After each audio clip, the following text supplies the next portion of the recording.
As I sit here on another Monday night, hi everybody, it's another Raw review.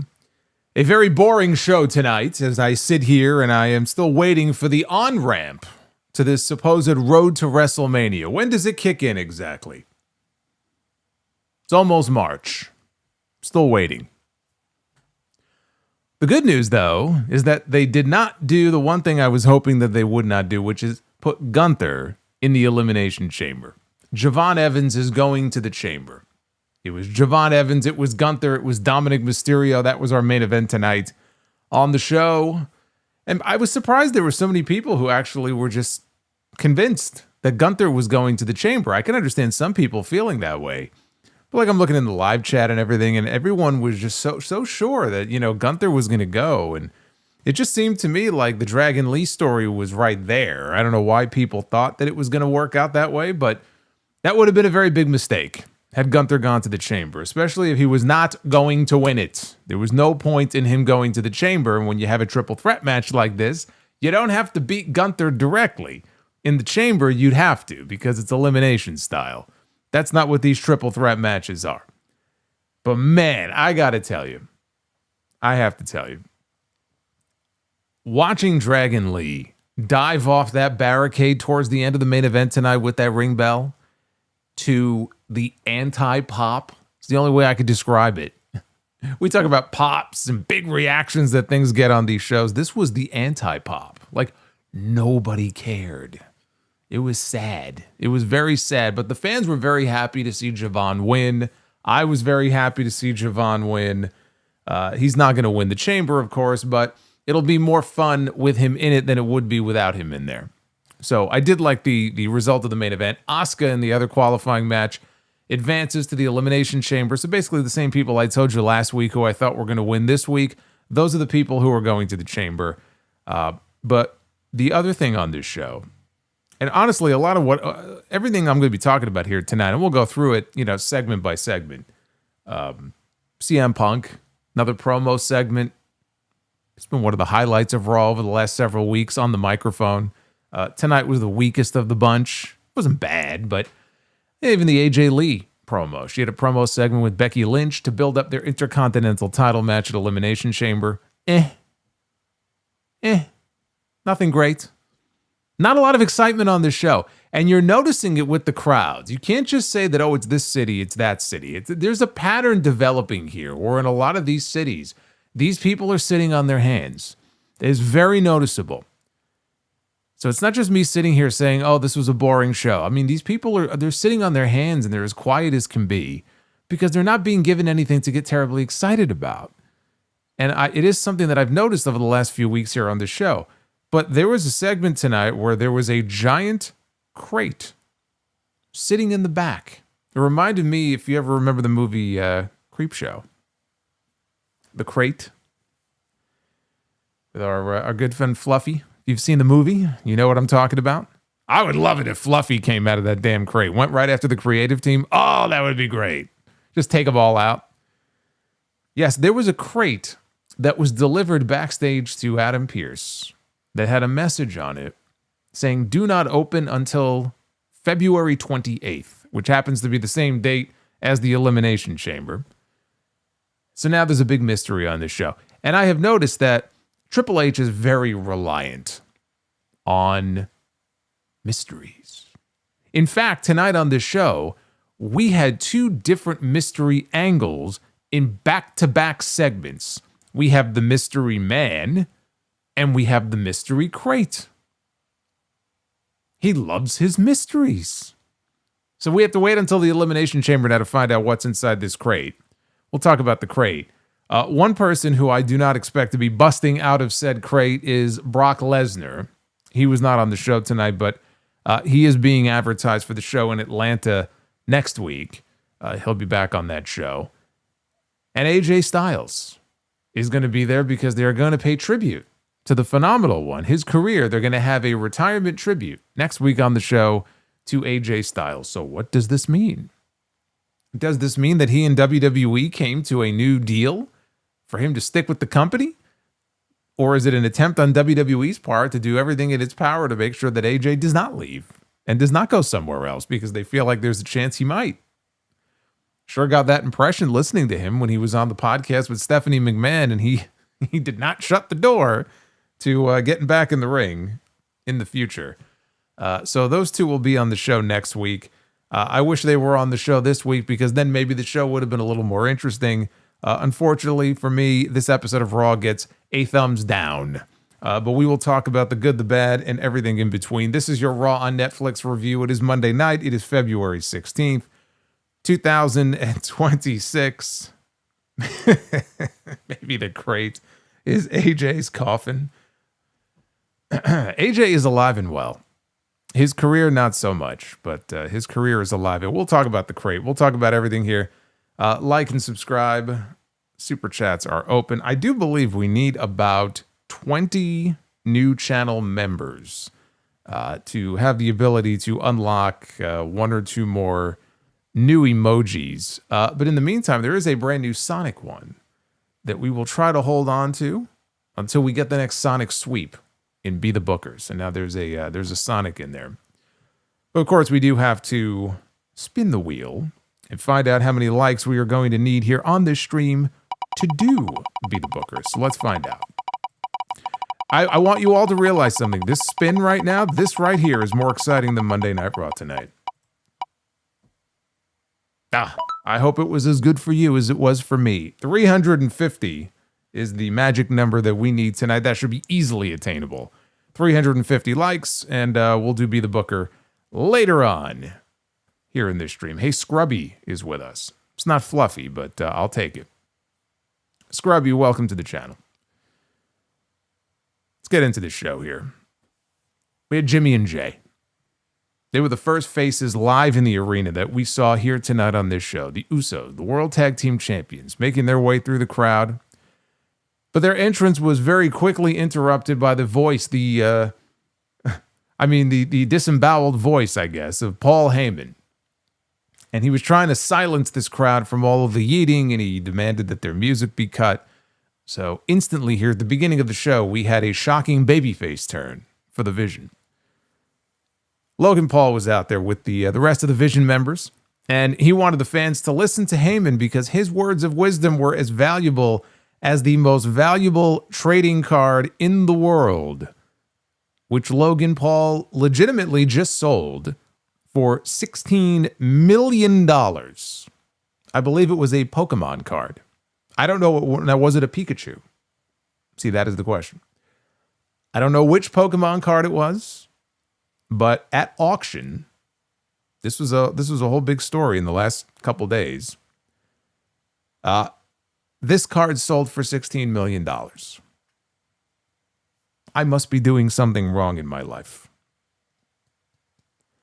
So they showed a replay of the Masked Man costing Austin Theory. I said disemboweled. Isn't that the right word? Yeah. We heard his voice. We didn't see his head. Did I use the wrong word? Paul Heyman was not disemboweled on this show. $16 million trading. You know what? Now I'm kicking myself. Can you imagine? All those years ago when I was a camp counselor, I told this story, and I was confiscating all the Pokemon cards because they were not allowed to have them out during the day. And for all I know, I confiscated a $16 million Pikachu card.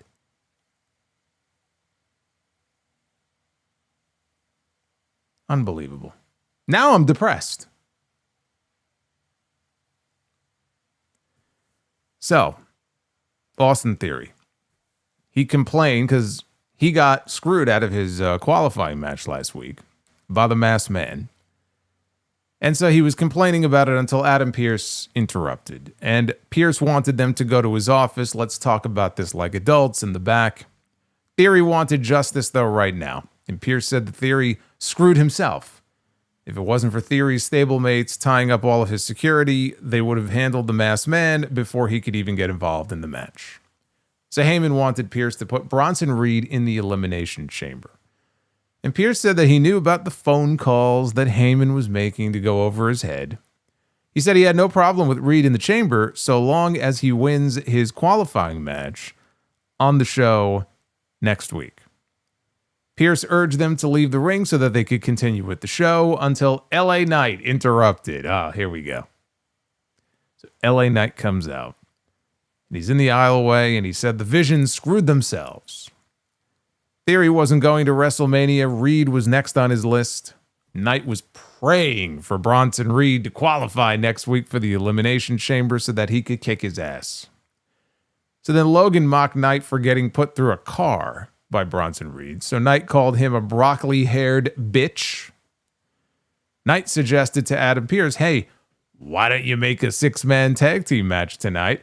I'll gladly team with the Usos, even though he doesn't like them, they don't like him. But hey, we'll put our differences aside. I'll happily be their partners and we'll have a match.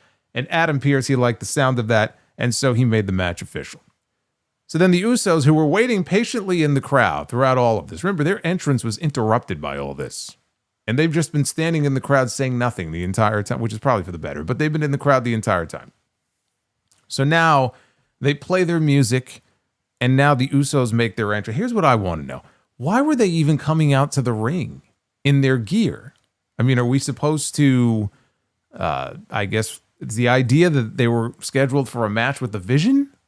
Because they never made it clear. I mean, they weren't in the rundown for the show. They never really made it clear why they were even coming out here in the first place.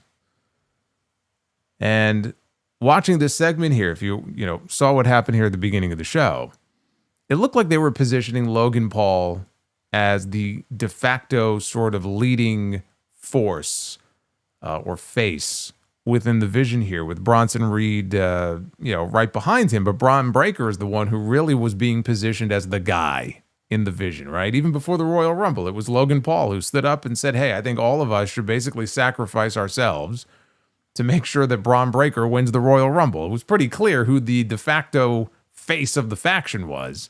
Well, now he's hurt. He had hernia surgery. We don't know when Braun Breaker is going to be back. Probably not before WrestleMania.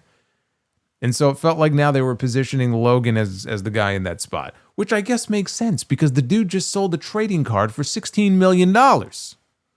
He probably should be leading this group. $16 million, by the way, and still curtain jerking and wrestling in the opening match. So after a break, it was Logan Paul, Bronson Reed, and Austin Theory against LA Knight and the Usos.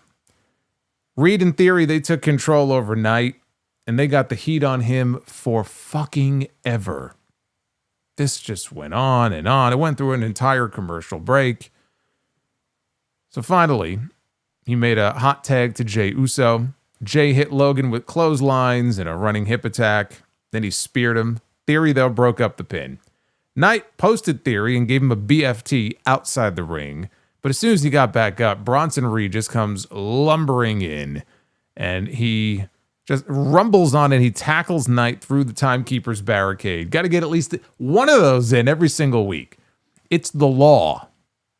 At least once a week, we have to have that spot. That was also, I should say, the last that we saw of LA Knight for the remainder of the show. He got put through the barricade. It was like he got knocked into a different dimension. We never heard from him again. We never saw him again. Logan blocked a super kick from Jey, hit a zigzag for 2. Jimmy tagged himself in, and the Usos hit super kicks. They dropped Logan with a 1D. Jimmy had him pinned. Reed, though, broke up the cover. Reed headbutted Jey out of the ring. He wiped out both Usos with a big suicide dive. Logan then punched Jimmy with the loaded fist, and Reed followed with a tsunami splash to Jimmy Uso to win it for the Vision. So I would like to recap this match real quick here for you. To recap this, LA Knight came out, right? He interrupted this segment. He challenged the Vision to a match, and he proceeded to get his ass kicked for virtually the entire duration of the match. And then his team lost. This guy is booked like a total loser. And yet, I would love to know who these people are, if they exist, if they are real, flesh and bone and blood, okay? Who believe that it would be a good idea for LA Knight to step into the ring with Brock Lesnar at WrestleMania, which is the rumor right now, and that's all it is. It was from Meltzer in The Observer that was the match that was listed internally as of late January. And as I pointed out to you on the sound off, it is at least plausible because he was one of the guys who eliminated Brock Lesnar from the Royal Rumble, and Brock is coming back next week.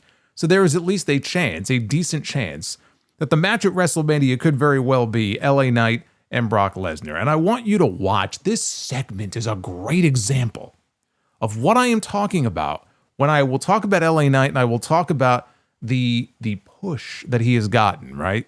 Oh, the push. He's still super over, but he comes out and this is exactly the sort of thing that happens. He talks a big talk, right? He's all full of himself, and more often than not, he goes in there and he loses and he gets beat, and there's no follow-up to it. He's not angry and pissed off or, I mean, I was shocked when they brought him back, after he was gone for so many weeks. He was in the Rumble and then on Raw the following week, that he was actually getting some measure of revenge, on the Vision. But then you watch something like this where he goes out there and it just reminds you, like, man, this guy's a fucking loser. And you want me to take seriously the idea that you're going to put him in the ring with Brock Lesnar and it's going to be anything other than a bad night for LA Knight? Are you out of your fucking mind? Who wants that? Who wants that? Who thinks that's a good idea? Outside the ring, Logan grabbed Michael Cole's headset right off his head, snatched it right off his head. And he starts bragging about the big win that they just picked up. When all of a sudden, now he's like leaned over the announce desk, and so you can get a sense of like, what's he doing here, right? He's just waiting for something to happen. And sure enough, the masked man reappears and he curb stomps him right on top of the announce desk. Now the guy is standing there, and I don't know, for a second I thought maybe he was going to reveal himself, but of course, fuck me. So of course he jumps down from the announce desk, and Reed and Theory, they give chase, and he runs through the crowd. Rinse, repeat with this shit. Stop me if you've heard this before. I don't know why we are still sitting here and why we are watching LA Knight and the Usos still, after all this time, feuding with the Vision. I want to know, why are we still seeing these matches with these same people playing out here on this show over and over and over again? If you want any evidence of how stagnant WWE creative is right now, I give you Exhibit A. The fact that we are still seeing LA Knight and the Usos feuding with the Vision. Do you realize how long LA Knight has been feuding with the Vision for? The first time that he started getting into the ring with members of the Vision, you can go all the way back to Money in the Bank time. June of last year, Money in the Bank. It is now almost Elimination Chamber. He is still feuding with the Vision, and he's certainly no better off for it. But this is still going on. 8 months, 9 months. I mean, it's almost like there's not a creative thought in their head when it comes to some of these people.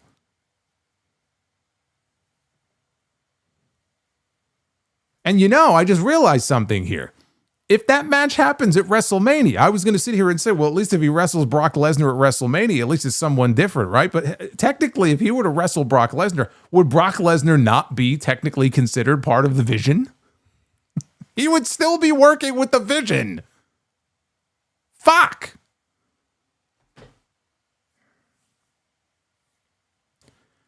Anyway, this was just the opening segment. My God, I'm not going to make it. I'm not going to make it through this review. Next week, they made the announcement that we are going to get two more qualifying matches, the final two, I guess, for the Elimination Chamber matches. Bronson Reed, Jey Uso, and El Grande Americano Gable. That's the men's chamber eliminator or qualifier. The women's is going to include Io Sky, Raquel Rodriguez, and Kairi Sane. Now, I feel, looking at who's in these matches here, I feel like, why wouldn't you want Io Sky in that match? Rhea Ripley's already qualified. Io should certainly have a match on the show.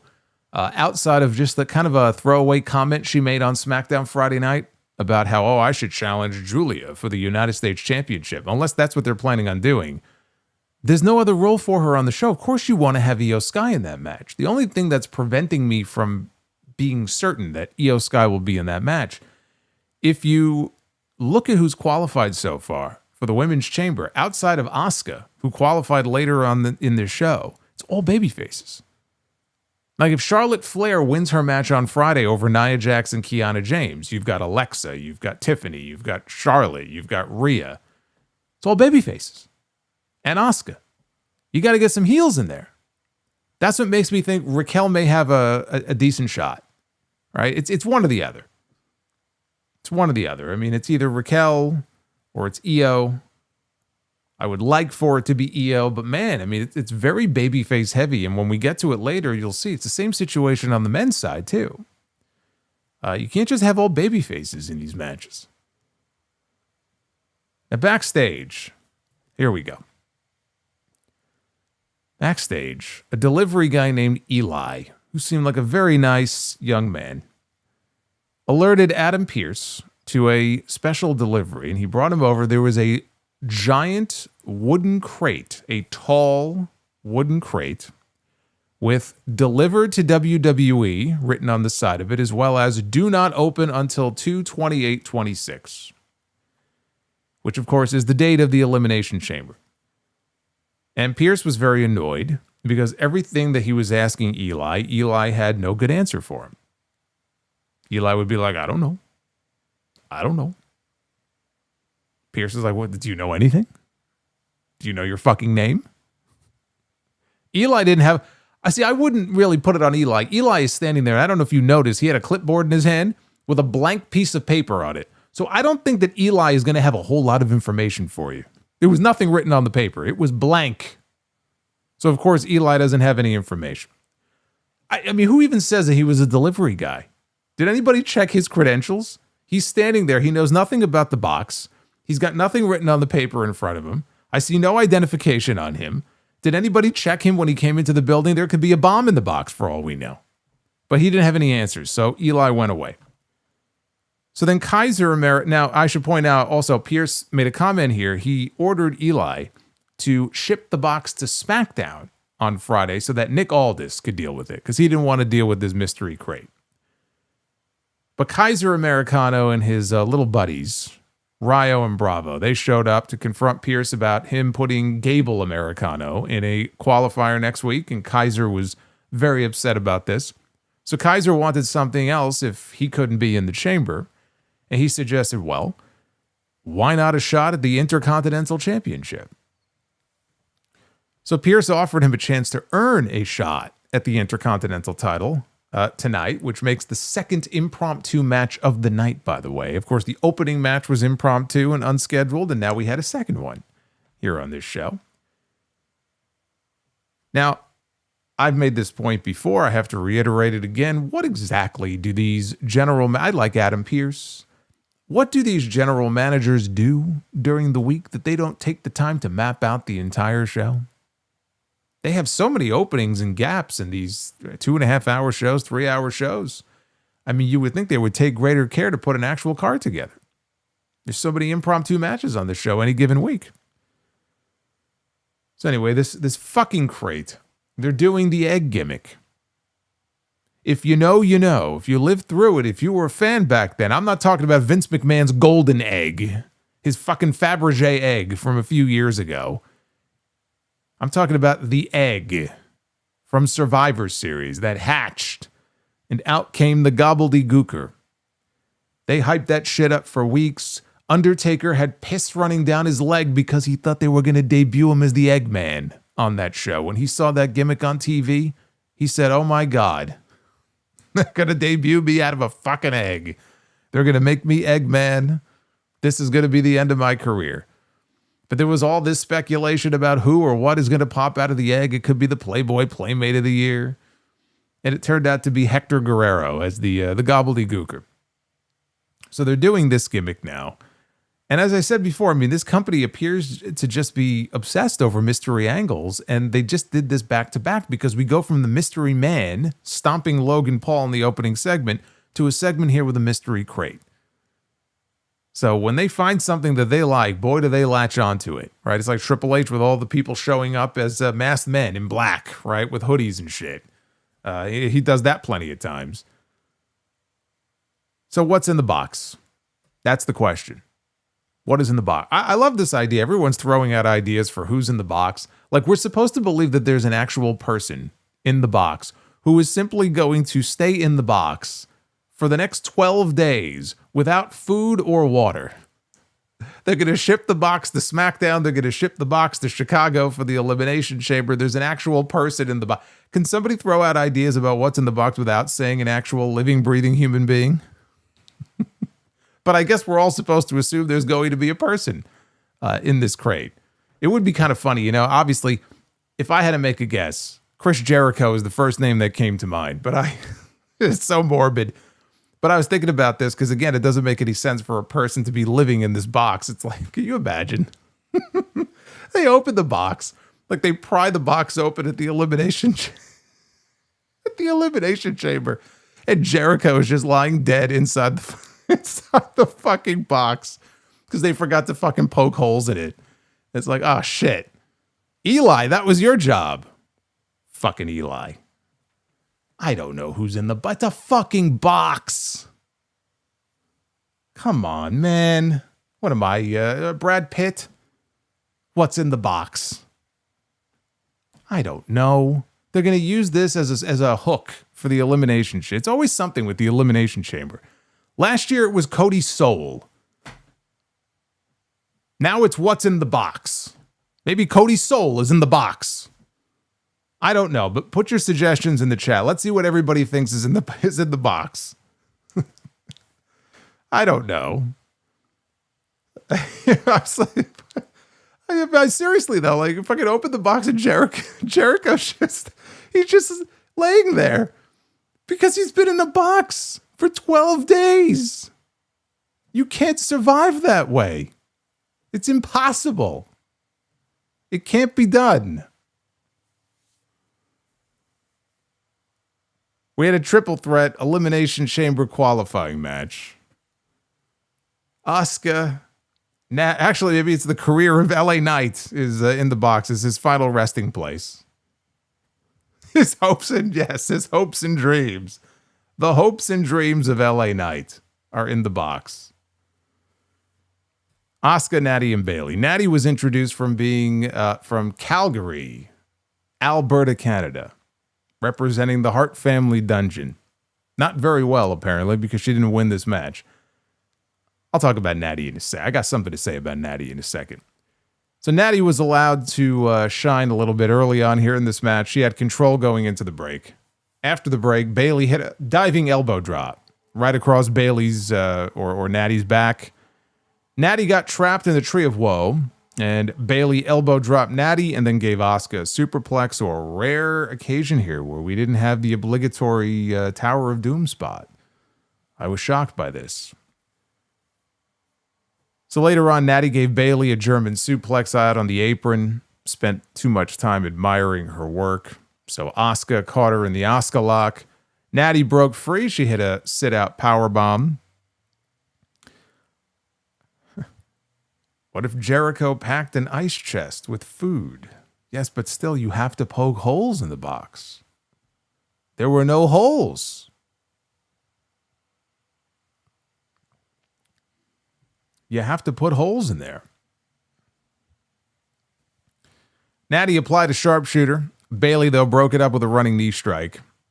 Asuka knocked Nattie out of the ring with a running hip attack before Bayley hit Asuka with a belly to Bayley for a close near fall. And this was the first thing. This near fall here was the first thing that the crowd seriously reacted to in the entire match because they were dead silent otherwise.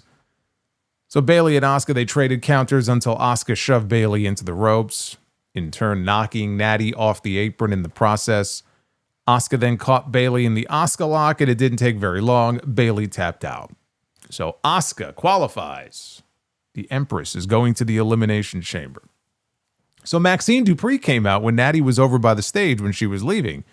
And Maxine Dupree attacked her and threw her into the LED boards.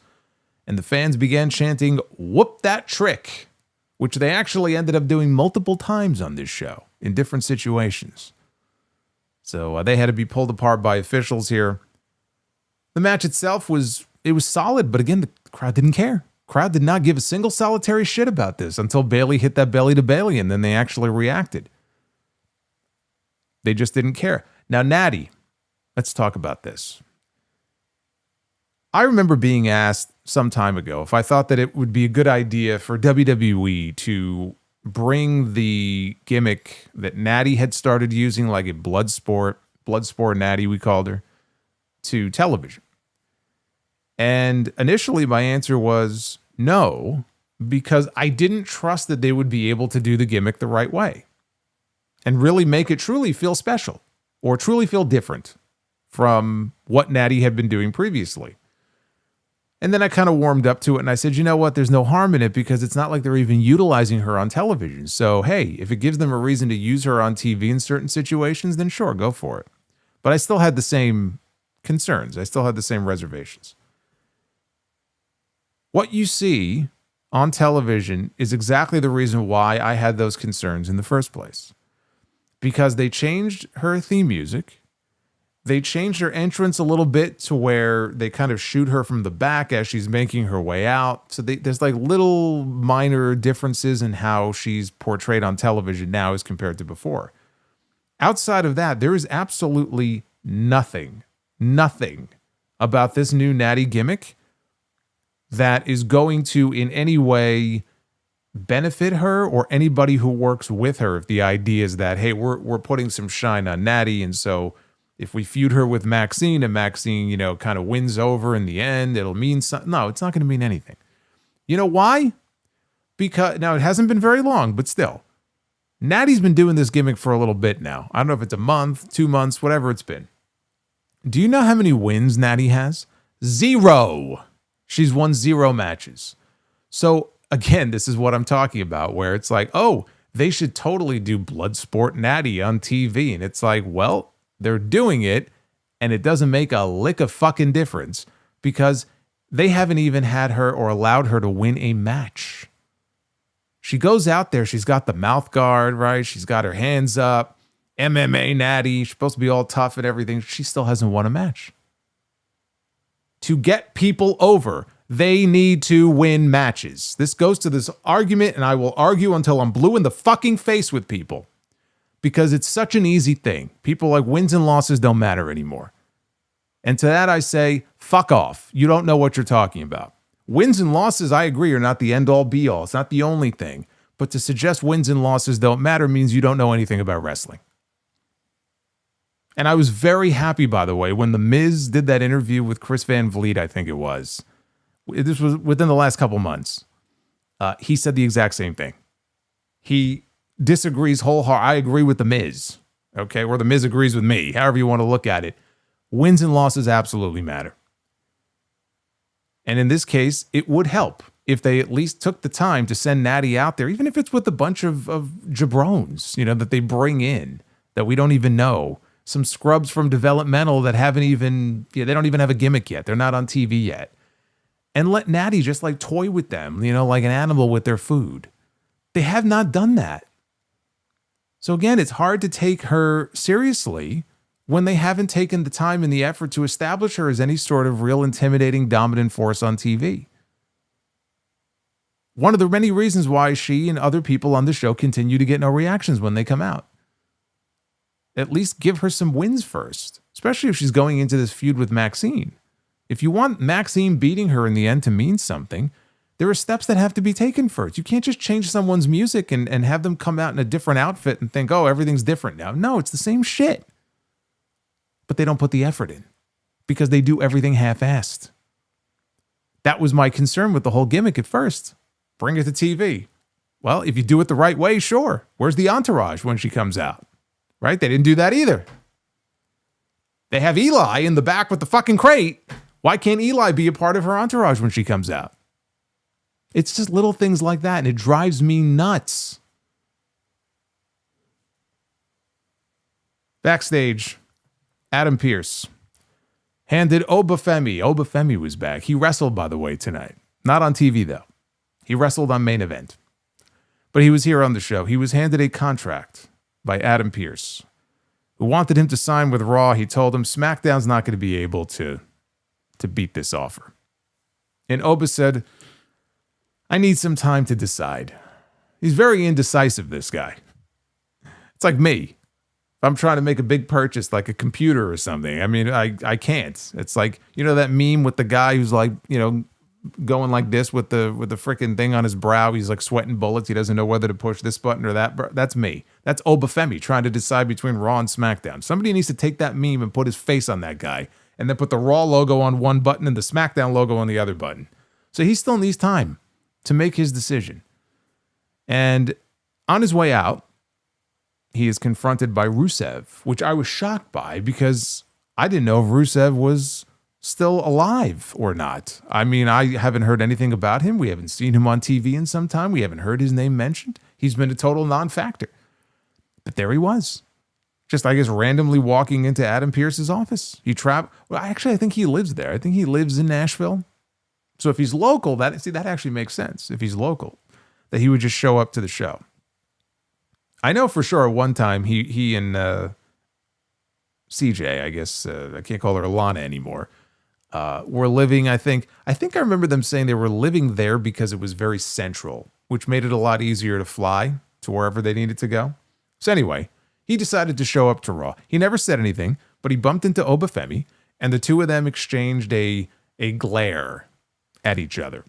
And Oba walked out, and the camera just sort of lingered on Rusev, and he had this angry look on his face. And if you saw underneath his jacket, he was wearing one of his old Happy Rusev Day t-shirts from like a lifetime ago. Yes, at least we know Rusev is not in the box. We can cross him off the list. It is not Rusev inside the box. So the way Rusev was glaring back at him gave you the impression that maybe there's going to be a TV match soon between them. I really just hope they're stalling until Brock comes back next week, and then we can just go from there. I mean, Oba's going to be on SmackDown this Friday wrestling Kit Wilson for the second time. Maybe he'll wrestle Rusev next week. Hey, Brock's going to be there next week. Maybe he wrestles Rusev and then they shoot some sort of angle after that. I don't know. We'll get our answer next week. We're not going to have to wait longer than a week. We will know next week what Brock Lesnar is very likely doing at WrestleMania. And whether it involves LA Knight, or if it involves Gunther, or if it involves Obafemi. It is almost certainly going to be one of those three. So we'll find out next week. After this, we got footage of Michael Cole from earlier in the day doing a sit-down interview or getting ready to conduct a sit-down interview with the 2026 Women's Royal Rumble winner, Liv Morgan. Dominik Mysterio showed up to sit in on the interview. And Cole asked her, okay, so who are you going to pick? Who are you going to pick to challenge for the championship at WrestleMania? Like he was going to get a fucking answer here.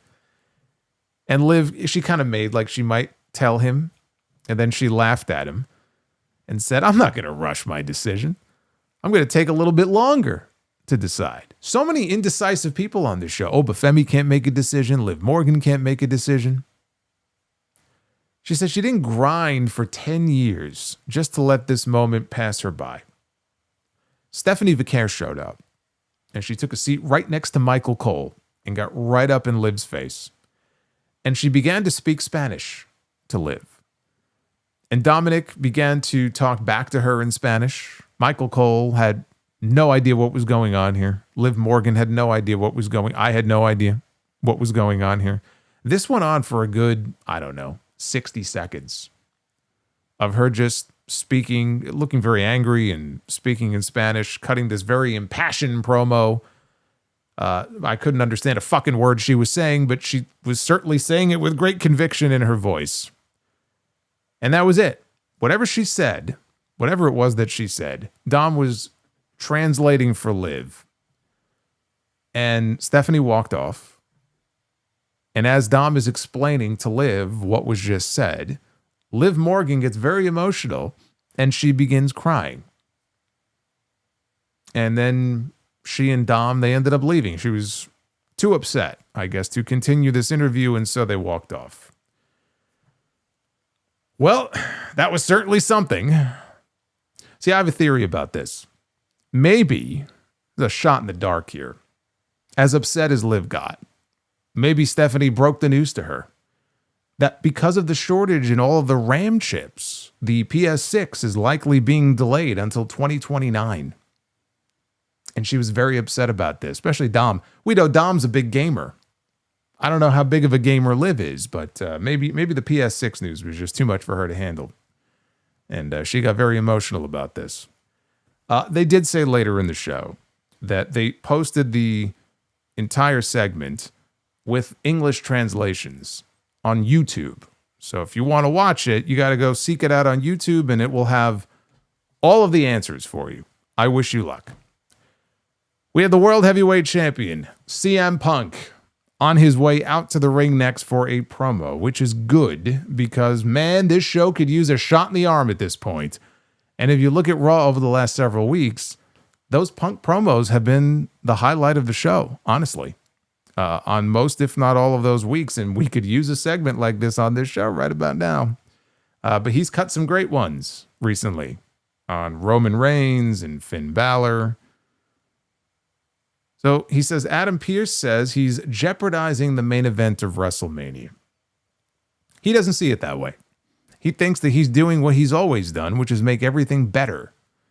He said, sports teams go to the playoffs. That doesn't mean that they get to stop playing regular season games. Punk clearly not a fan of the NBA. The fans deserve a fighting champion. He thought Finn Bálor deserved a shot at the title about a month back in Belfast. And now he's getting another shot, not because he deserves it, but because he's earned it. He's earned this ass beating that he's going to get. And he ruined Punk's last chance to share the ring with the phenomenal AJ Styles. Well, good news for CM Punk is that AJ is going to be back on the show next week. So if he wants to, he'll get to share the ring with AJ again. Punk said that he says things that piss people off. He wouldn't be who he was if he didn't often say things that would piss people off. The fans wouldn't love him. Punk was a fighting champion. He was the best in the world. That wasn't Roman Reigns, and it's not Finn Bálor. So he was interrupted by Finn Bálor, who is now using his old NXT music, which is good. See, I have to give them credit. This is a rare music upgrade here on this show. I thought maybe he used it that one time in Belfast, and I didn't know if it was going to be a weekly thing, but I'm glad he's got that music back. And he was flanked by Dominik Mysterio. And then out came JD McDonough, who we have not seen for a few months. He had some minor surgery to fix a couple of things, and so now he's back. I just realized that Roxanne was not on the show tonight, and this was the second week in a row. And I believe last week she was out with some sort of illness. Because I saw some photo, I think, that she posted on social media of the other members of the Judgment Day having sent her some sort of gift or get well message or whatever. So I said, oh, maybe she's got like a bad flu or something. But second week in a row that she was not on the show. So I hope she's doing okay. But anyway, the men of the Judgment Day, they came down to ringside and they surrounded the ring. Bálor said that, look, we're not out here to fight. He wanted to make something very clear. To be the best in the world, you had to train with the best catch wrestlers in Europe. You had to learn from the best luchadors in Mexico. You had to survive the toughest dojos in Japan. You had to show up to Raw and beat Roman Reigns on your very first night. And nobody reacted to that line because they probably didn't know what he was talking about. But in fact, when he debuted on Raw, he beat Roman Reigns in his first night. That's how he got the shot at the Universal title against Seth Rollins at SummerSlam. First ever Universal Champion was going to be crowned, and he won it. And he tore his shoulder. And he got hurt, and he had to vacate the title the very next night. But that's how he went to SummerSlam. He got a win over the big dog. It was 10 years ago. 10 years. 10 years. That's why I laugh, when I hear comments like the comments that Ricochet said, a week or two ago And he name-dropped Bálor as one of those people, like Nakamura and Apollo Crews, who were like shells of what they used to be and had the passion beaten out of them or whatever, however he phrased it. It's like, dude, you were on the main roster for 5 years. You didn't like it and you split. Good for you. And he didn't re-sign at any point. He was unhappy and he left. If Finn Bálor wasn't happy to be where he is, he wouldn't be there anymore. 10 years. You know what? He must not be that miserable. But yes, it's been 10 years, if you can believe it. So anyway, he said that, so as far as I'm concerned, all of those things make me the best in the world. So the way he looked at it, I'm not jeopardizing the WrestleMania main event. In fact, I'm going to beat you and make it better. So Punk asked him, what are these two idiots doing out here with you? He said, I know who you are. He goes, I'm sorry, I misspoke. I know who you were. All those great things that you did it by yourself. I didn't see any members of the Judgment Day by your side in those dojos. Or when you beat Roman Reigns all those years ago, I didn't see these goofballs with you. You did it by yourself. You did it on your own merits. It says you used to mean something. It said normally someone like you could elevate guys like them, but they were just dragging you down. He goes, look at Dom. This guy's got 2 belts and he never defends them. He goes, JD McDonough, he's got a head so big he needed help getting into the ring. So the fans chanted bobblehead at him. Punk called himself a smart guy who sometimes did dumb things. He turned his back and he said, look, I'm going to give you a free shot. He knew he was the best in the world, but he didn't need help to prove it. But maybe Bálor did. And this is the second point in the show where we had random chance of whoop that trick as Punk turned and gave his back to Bálor. It's like Sting in the NWO days when he used to put the bat down or he'd hand the bat to them and he would turn around. Remember he did that to Macho Man once?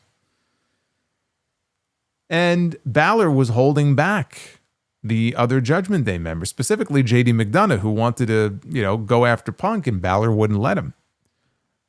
So McDonough, he wasn't happy about it, but he had no choice but to just sort of stand down.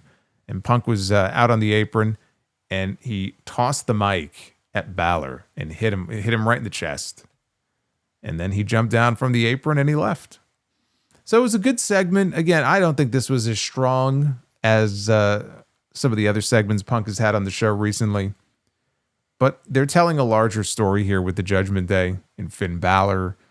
If you remember the little pep talk Punk had with him a few weeks ago before Bálor ended up, jumping him, where Bálor was very complimentary towards Punk, for giving him the opportunity that he did in Belfast. It was the greatest night of my career. And Punk was basically saying, look, you can get rid of these losers. You don't need these guys. And then Liv Morgan later on the show confronted Bálor and said, oh, I saw you had a little chat with Punk, right? So they're telling this story, and that's fine. I still think the direction for WrestleMania is going to be Bálor against probably Dom, but he'll be up against at least one of the members of the Judgment Day. And that's going to be the match. We all know he's not winning the championship in Chicago, nor should he. There is nothing that should disrupt the match that they have already established between CM Punk and Roman Reigns. Not Bálor, not Seth Rollins, nobody. One-on-one, Punk and Roman. Last year we got a triple threat. This year we're getting it one-on-one. That's not being disrupted, barring injury or some sort of, something. God forbid that happens, but barring that, nothing is going to disrupt that match. So for the story they're trying to tell, I think it's fine. Now, Byron Saxton was in the back, and he interviewed the women's tag team champions, Rhea Ripley and Io Sky. He asked how they were holding things together after everything they've had to go through. I mean, they've had tag team title defenses, chamber qualifiers. How are you keeping it together? So Rhea admitted that SmackDown was a battle when they defended their titles on Friday against Nia Jax and Lash Legend. She said that they thought they could take the titles from them, but they failed. They turned up the heat, so it was time for her and Io to put them out. And Io was about to speak about her qualifier next week when they were interrupted by Asuka and Kairi Sane. Kairi said that Asuka was in the chamber and they would make sure that Rhea and Io would never win it. And Asuka got very angry and she corrected Kairi, wanted Kairi to make it clear what the real goal here is. And Kairi said, oh, no. That's right. The goal is to make sure that Asuka wins the Elimination Chamber. So then Asuka spoke and told Rhea and Io that they were not ready for the chamber, and then she left, leaving Kairi behind, who looked absolutely petrified. And Io was about to say something to Kairi, and then, of course, we heard Asuka. Kairi! And poor Kairi has to go off and slink away. You know what I've noticed is that when they first started doing these segments like this, where Asuka would yell for Kairi, you can hear the crowd in the arena, and it would always get a reaction. It would get laughs from the crowd. But now they've been doing it for so long, and they haven't changed it. They haven't evolved it in any kind of way. It doesn't get a reaction anymore.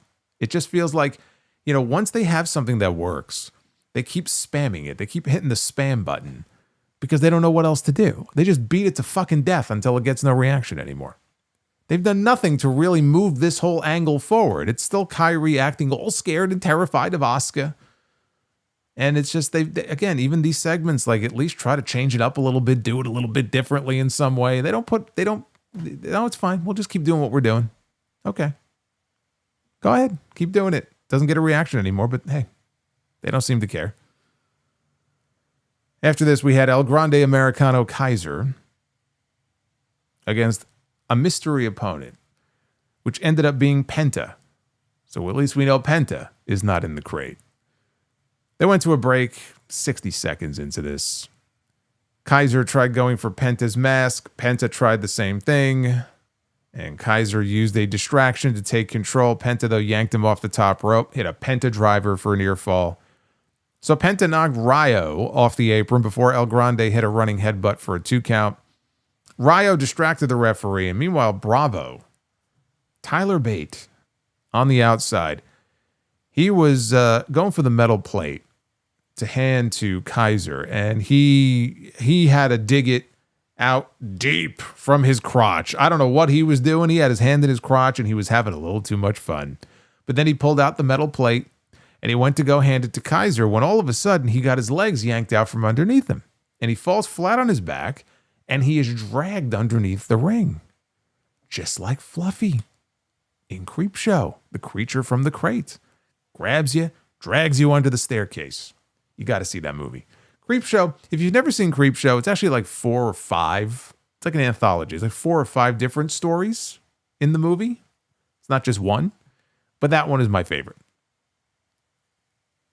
I'm just saying.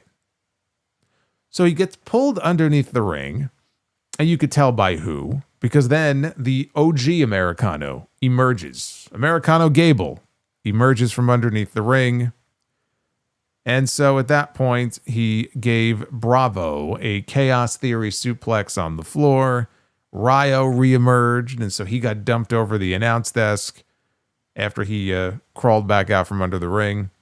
Penta flew in. He gave El Grande Kaiser a Canadian Destroyer in the ring, and he picked up the win.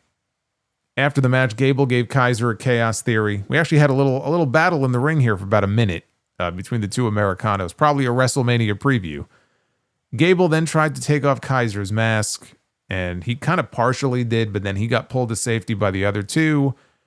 Penta got back in the ring, and he actually fist bumped, or wrist bumped El Grande Gable, who then danced to his mariachi music.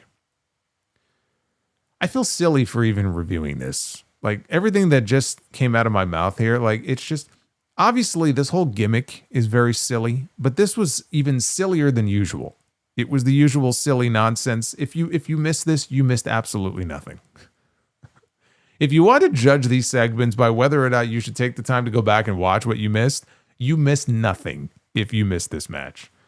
But we do know, Michael Cole made it a point to clarify later in the show, Penta is now in line for a shot at the Intercontinental title. He didn't say when. At some point down the road, he will get a shot at the Intercontinental title. And so I guess if the match at WrestleMania does not end up being Bálor and Dom and Penta would probably be the match. And maybe Penta can get a title win. at WrestleMania. I wouldn't mind that. I just feel like it. The only thing about it is there's this sameness to it where you could do that match, but I just feel like these matches, I've seen these matches over and over and over again. There's just this feeling of sameness with everything on this fucking show. I don't mind the idea of Penta going on to win the Intercontinental title, but I feel like I've seen some form of him and Dom several times now. Yeah, it's one of the reasons why I don't have the appetite to see Cody Rhodes one-on-one with Drew McIntyre at WrestleMania, because I've seen it so many times. And yet it looks like that's probably going to be the WrestleMania match.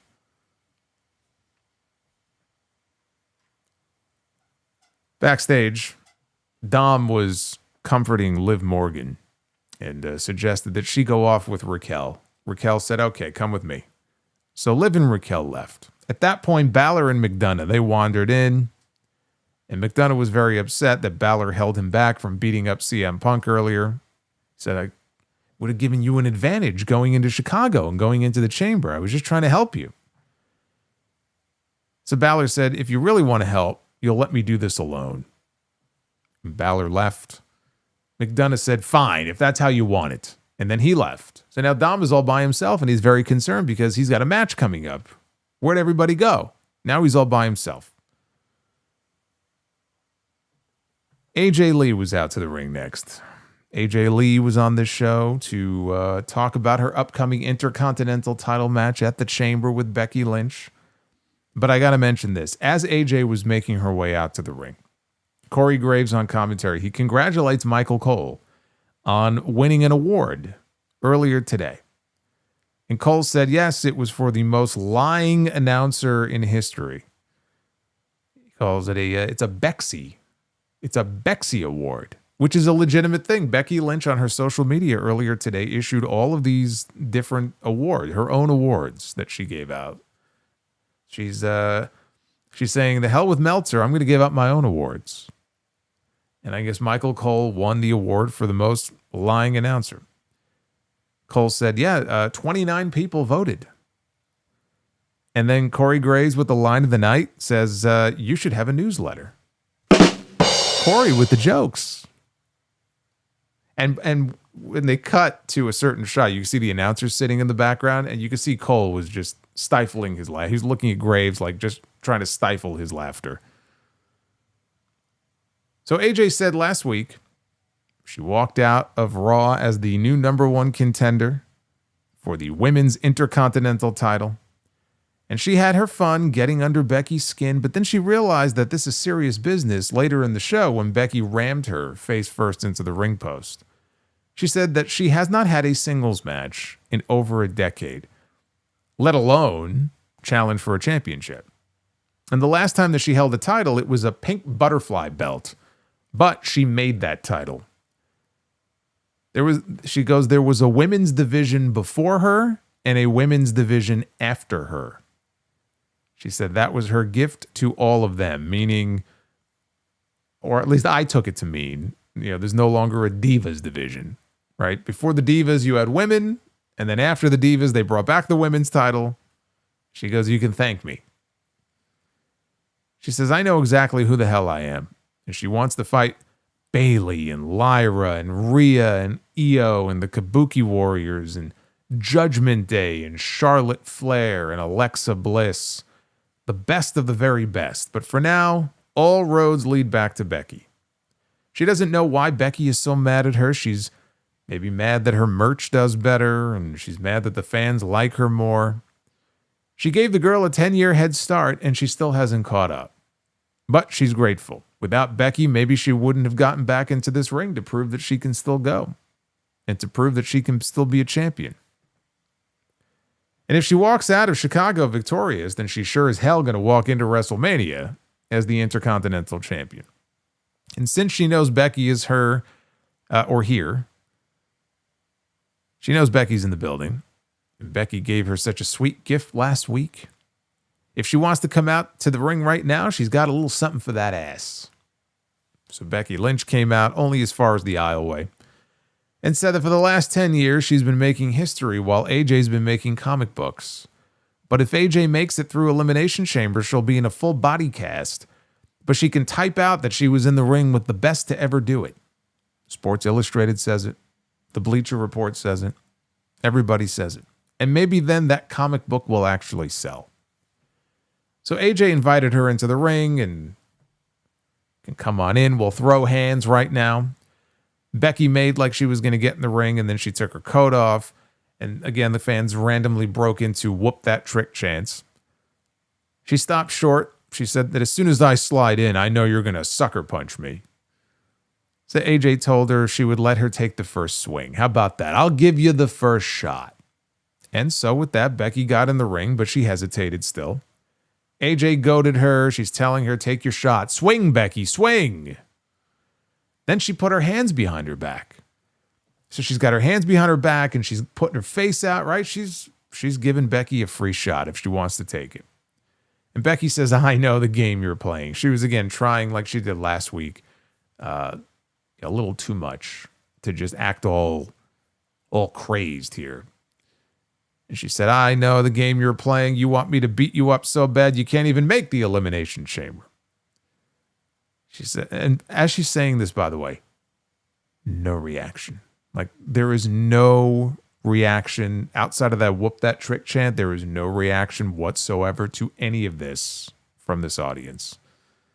And Becky left the ring. And she got some boos for that. And she said, I don't fight in Memphis. This was not great. This was not great. It was kind of sad, honestly. Like, this should be considered kind of a big match. And I look, I'm sure in Chicago it's going to get a great response. And the fans are going to be very happy to see, especially if she wins the title, which I think she should. If the idea is for her to win the championship at some point, then it should be in Chicago. Because then she could drop it back to Becky at Mania, and Becky's at least around. And Becky could go on to defend it against somebody else. If AJ wins it at WrestleMania, when do we see her again? You know what I mean? Like, that's not the purpose of what these mid-card titles are for. They're for the people who are here right now. So I'd rather her get her big moment in Chicago and then drop it back to Becky instead of doing it the other way around. But yeah, this segment didn't do anything to get me any more excited to see the two of them in the ring together, honestly. I mean, it was just very underwhelming. Now, backstage, the Vision was waiting for Adam Pearce. And Austin Theory was very angry with Pearce for letting his brother Logan Paul get stomped like that. Heyman tried to calm him down, told him, go to the jet. Go to the jet. Pearce told Heyman the masked man is as much a problem for me as it is for you. And Bronson Reed stepped up and told Pearce, when he catches the masked man, that problem will be solved. And when he wins the Elimination Chamber, that problem will be solved too. Okay then. That takes us to the main event.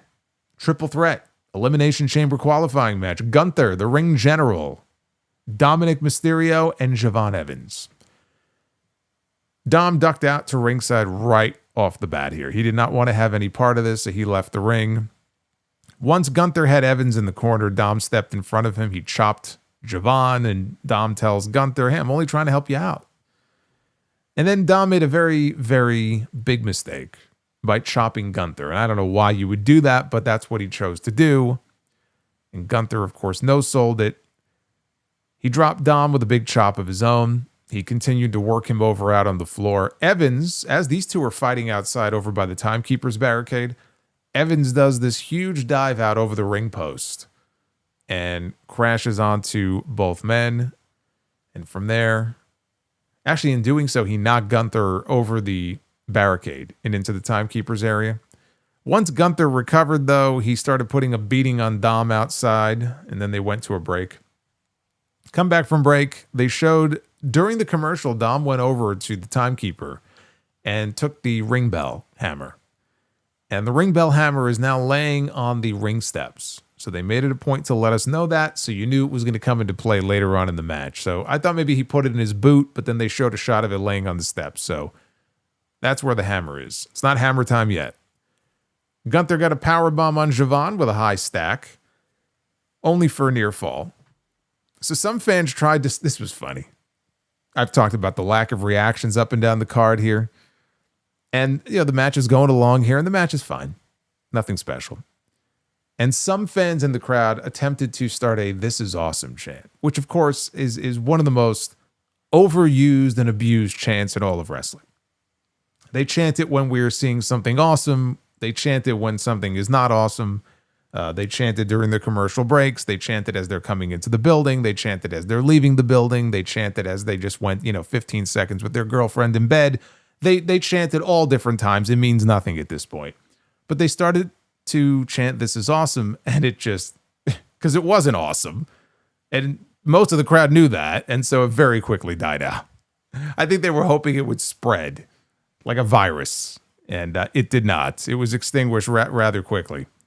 So Gunther was in control. He was chopping the shit out of both of these guys. Evans took him down with a kick to the back of the neck. The red dot, which is that twisting kick that he does off the ropes, takes down Dom. Gunther, he busted out this wicked chop right to the back of Javon's neck. But he lands on his feet. On the release, German does Javon, and he takes Gunther down with a running knee into a pin. Dom breaks it up. So later on, Evans took Gunther down with a springboard crossbody to some light applause. He went up top. Gunther cut him off. But he knocked Gunther back down, and he took to the sky. High moonsault. Lands on his feet. Right into the sleeper by Gunther. But Evans hits a jawbreaker, and he breaks the hold. I mean, AJ Styles might still have an active career if he would have thought of that. Who knew? All he had to do was just fall down and just jam the top of his head up into Gunther's chin, and he could have broken the sleeper hold. He'd still be wrestling. He'd be going to WrestleMania. Instead, he's going to his retirement ceremony next week. So now Javon goes for the OG cutter. And, when he goes off the top rope, he's basically sailing backwards. He flies backwards off the top right into the clutches of Gunther, who gets him in the sleeper hold again. Now he's got him down on the mat, but it's in a position where Gunther has basically, his back is exposed. And Dom sees this, and Dom comes off the top with a frog splash right across Gunther's back to break the hold. Gunther ended up in the ropes, in the position for a 619. Dom went for it, but he got his head taken off with a lariat by Gunther instead. Dom took possession, though, of the ring bell hammer, while Gunther took Evans down with a Saito suplex, and a boot sends Dom off the apron to the floor. Gunther follows him outside. He knows that this little prick has the hammer. So he reaches down, and he takes possession of the ring bell hammer. So now, as if, Gunther needs a hammer, but now he's got a fucking hammer in his hand.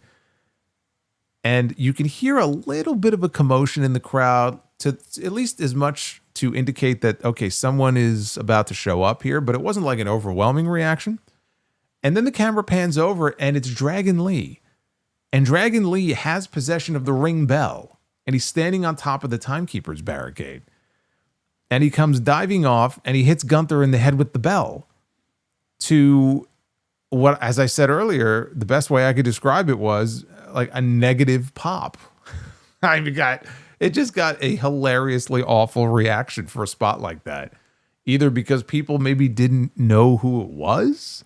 I mean, there are a lot of masked men on this show now, and it's not like Dragon Lee is featured prominently every single week.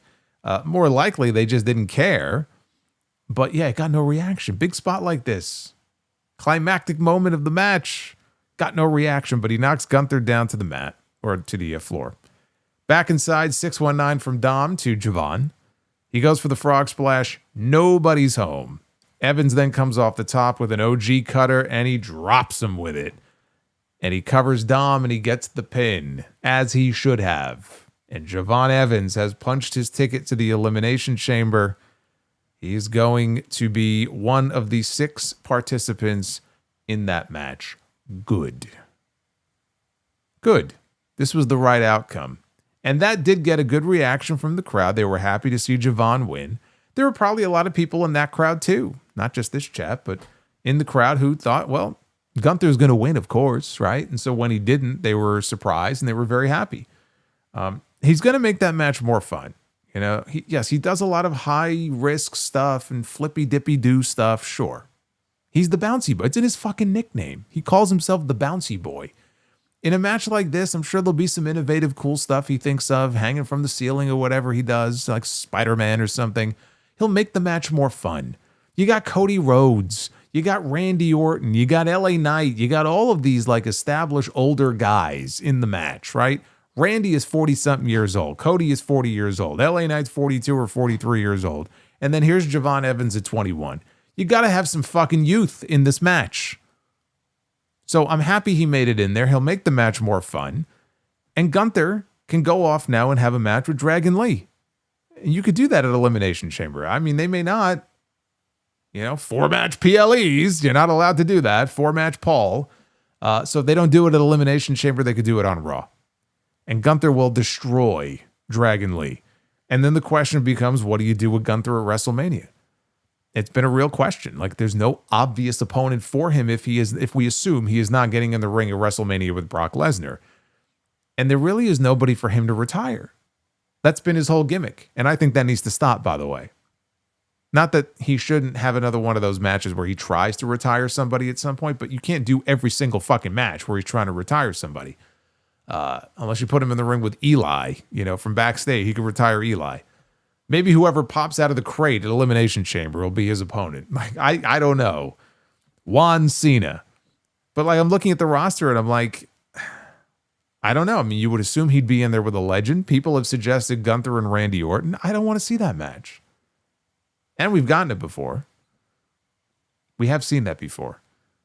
But yeah, and again, is supposed to be legend killer against career killer. Like, that does nothing for me. I don't want to see that. So what are you left with? Like, he's a Raw guy. You look at the Raw roster. Who do you got? Dragon Lee's tag team partner was AJ Styles. He's already been retired. Right? So you can't go with him. Rey Mysterio? I don't care for that either. Is that what we're looking at here? It's possible. That doesn't get me excited for WrestleMania. I'm sorry. But I'll tell you what, one thing that was very clear, though, from watching this show, it's like a night at the opera, watching Raw on most weeks. You go to the, or the library, take your pick, the opera or the library, where people go and they're dead silent for most of the show because they're just not invested in the way that you would want them to be invested in these stories. You could tell just by watching the show when the show is hot and when it's not. It's not hot right now. It's not. It's been ice cold for a while. And they're very lucky they still do the business that they do, because there was a point in time many, many years ago where when the product was not hot, business was not hot. And they were fighting for their lives. And they didn't have guaranteed millions and billions of dollars from Netflix and NBC Universal and all these different companies coming in. Now they do. It's just a very different world. It's a very different media landscape, very different business. But you could just tell, just watch the show. You feel it, you hear it, you see it. And we're heading into what should be the biggest show of the year. We talk about the road to WrestleMania, and it should feel like the road to WrestleMania. And it doesn't yet. There's still time. There's 2 months to go until WrestleMania. We're not there yet. WrestleMania is as late as it has ever been in that third week in April. So we got 2 months for them to, hopefully shape up and start moving the pieces where they belong. We know now in the Elimination Chamber, it's going to be Cody Rhodes, Randy Orton, LA Knight, Javon Evans. 2 spots remain. We have a match this Friday. Damian Priest, Trick Williams, and Carmelo Hayes. It's either going to be Damian Priest or Trick Williams. I think it should be Trick Williams because we have the same issue. I mean, I think it should be Trick regardless, but to go back to what I said earlier about the Women's Chamber, it is dominated by babyfaces, and you got to get some heels in there. And Trick Williams has been putting in some good work on SmackDown. I mean, I feel like the people actually like him, but he's still a heel and he knows how to get heat, and he's all full of himself and cocky and arrogant. Trick Williams should absolutely be in the Elimination Chamber, and I think he will be. And so then that leaves 1 spot open. And now we know it's either going to be Bronson Reed, Jey Uso, or Chad Gable. as El Grande Americano. Gable is not going to the Elimination Chamber.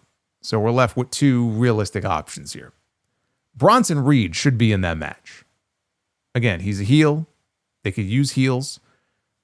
I'm just looking at this going, we're going to get the Masked Man next week. And the Masked Man is going to fuck him over. And we're going to get Jey Uso in the Elimination Chamber. That's what it feels like to me. That's what it feels like to me. I think we're looking at Cody Rhodes, Randy Orton, LA Knight, Javon Evans, Trick Williams, and Jey Uso. I think that's how the Elimination Chamber shapes up, which would mean Trick Williams would be the only heel in the Elimination Chamber. So it looks like that's how it's stacking up right now. But this show is largely a bore. Very boring show. You know, good main event, but very boring show. And I'm just sitting here waiting for this road to WrestleMania to actually start showing some signs of life. Next week should be interesting. We have Brock Lesnar on the show, so we'll get some indication of what his WrestleMania direction is going to look like. And AJ Styles is going to be back, and they're going to have some sort of tribute ceremony to AJ Styles. I don't know what that's going to look like. If it's going to be a Ric Flair thing from 2008 where they trot out a bunch of surprise faces, people from TNA. Oh my God. Can you imagine Dixie Carter shows up next week? We don't need that. But maybe they'll trot out people from AJ's past, and I don't know.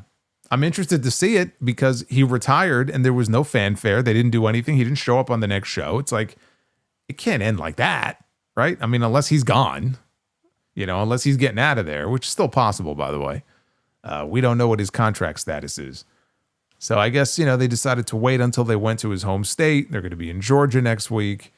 And I am looking forward to that. And then we'll have two more qualifying matches for the Elimination Chamber. So that's how Raw is shaping up for next week. Jay lays everyone out with super kicks and then runs it back inside the chamber, says Deputy Dog. Did you break into the WWE creative offices? Because I think that sounds like something they would have up on the whiteboard. Jay takes everyone out and runs it back inside the chamber. What did you think of Raw tonight from Memphis? And the Twitter poll, look at this. Razor thin margins here. 49.6% thumbs up, 50.4% thumbs down. Thumbs down is winning at this point. Frankly, I think that thumbs down score should be a lot higher than that. But it's a virtual tie at this point. If you want to vote, at Solomonster is the place where you can go to do so.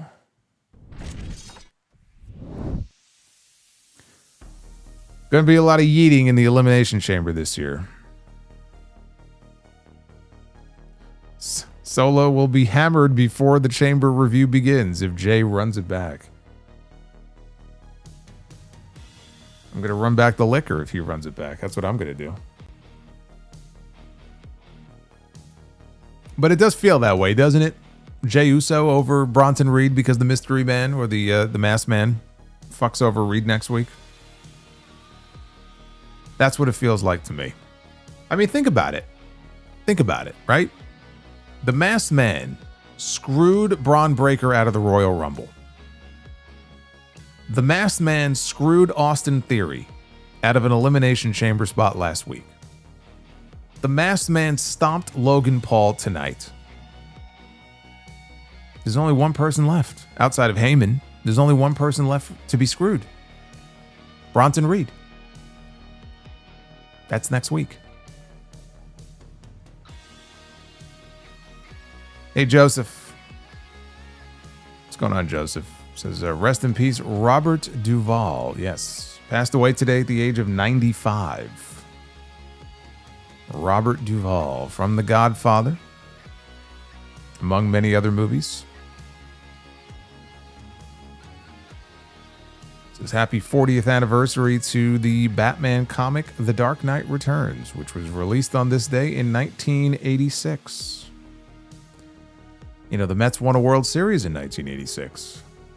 The Mets have not won one since. Sure would be nice if we could change that this year. And Colin Farrell almost played Batman in the early 2000s. I did not know that. Buy or sell, Michael Jackson or Prince? Michael Jackson. Whitney Houston or Madonna? Ooh. I like them both, but I got to go Madonna on that one. Joseph says, what is the difference between Triple H's booking and Vince McMahon's booking? I never saw Vince McMahon use this many masked men before. Vince was the opposite. Vince wanted them to take their mask off.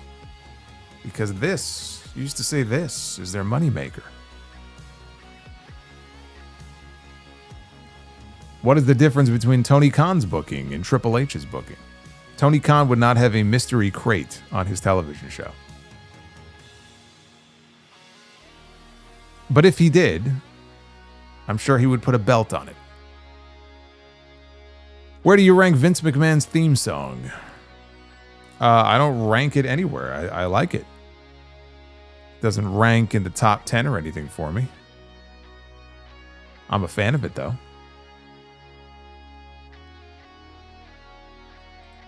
Joseph, thank you. I smoke a lot of weed. $1.99. Ever consider going live for the sound off? No. That's what these streams are for. Could be a special show at some point. It would have to be like a special occasion, but week to week, no. No, there's no point.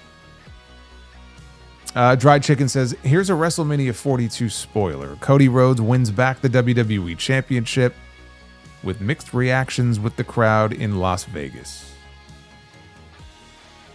I'm going to say it's more negative than like down the middle. Phil says, okay, nothing against speaking Spanish, but why don't they ever put subtitles when Stephanie Vicaire is speaking Spanish? I don't know.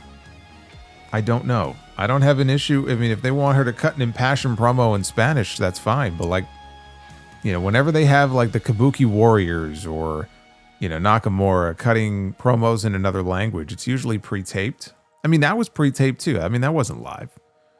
So, I mean, they could have done the same thing there if they wanted to. And I don't know. I don't know. If you want to know what she said, though, I guess you can go to the YouTube channel. OMG. It's Winky. Jericho is in that box, right? I'm telling you, man, it's gonna be a sad, sad state of affairs when they pry that crate open and Jericho's body is just laying in there, pale and stiff as a board. The rigor mortis has set in. Forgot to poke holes in it. They didn't leave any food or water inside. 12 days, at least. Could be longer for all we know. 12 days locked in a box. It's so stupid. Like, obviously someone is going to pop out of that box, and it's just... it's just so stupid. Look, it's a hook. It's a hook for the PLE, but... it's just so stupid. Nikolai Cage. Now, that's a cool name. If Brock is in a qualifier next week... could Oba get involved and cost him the match? It would be revenge for the Rumble. No. Brock is not wrestling on TV. And Oba... there's no point in Oba looking to get revenge because Oba's been on television since then and Oba doesn't seem terribly angry about anything. Oba has a multi-million-dollar contract, 2 of them, that have been put in front of him from the 2 general managers. He's too busy worrying about which brand he's going to sign with. We've already moved beyond him having any sort of animosity towards Brock for eliminating him. So it doesn't work. Super Pony, this show has broken me tonight. LA has been feuding with the Vision since June. It's fucking February. Stop with the hooded figure attacks.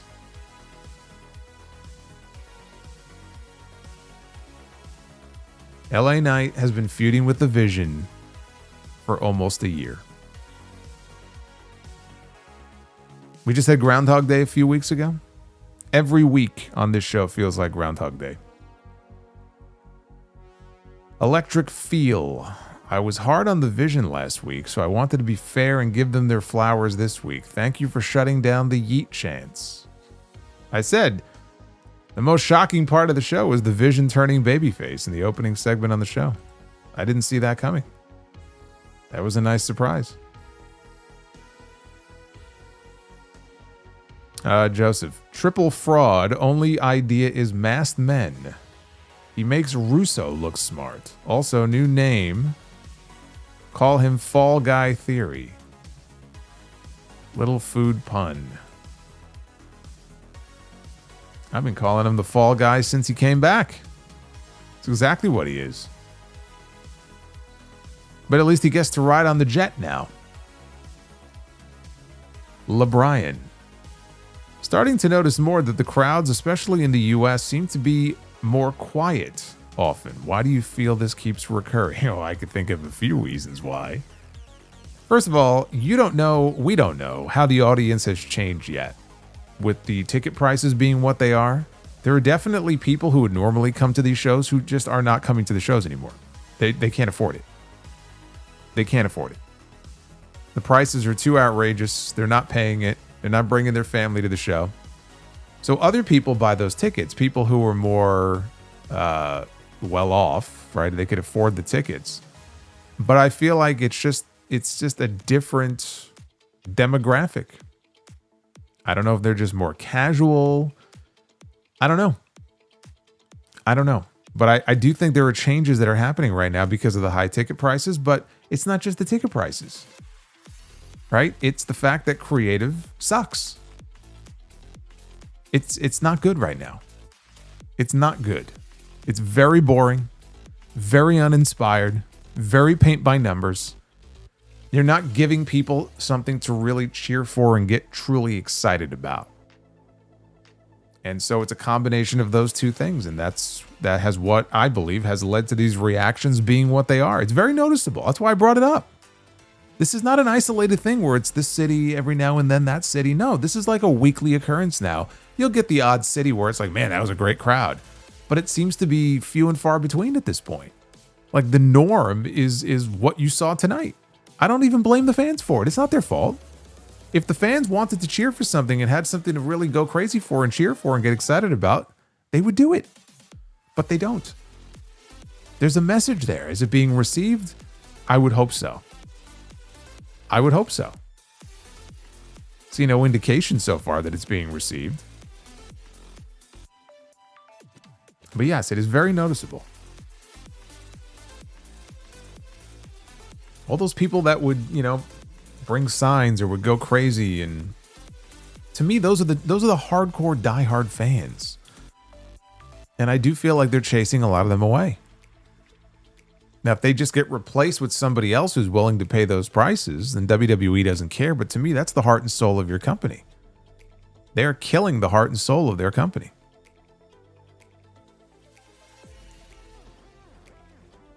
Take with a $5 Australian super chat. When I first saw the crate pull up, I'm now convinced Vince is still booking the show through Bruce or Triple Fraud, and nobody is going to tell me otherwise. It is a very Vincey gimmick. Paul Van Summer in the crowd was dead for AJ Lee and Becky. Not a great, not just AJ Lee and Becky.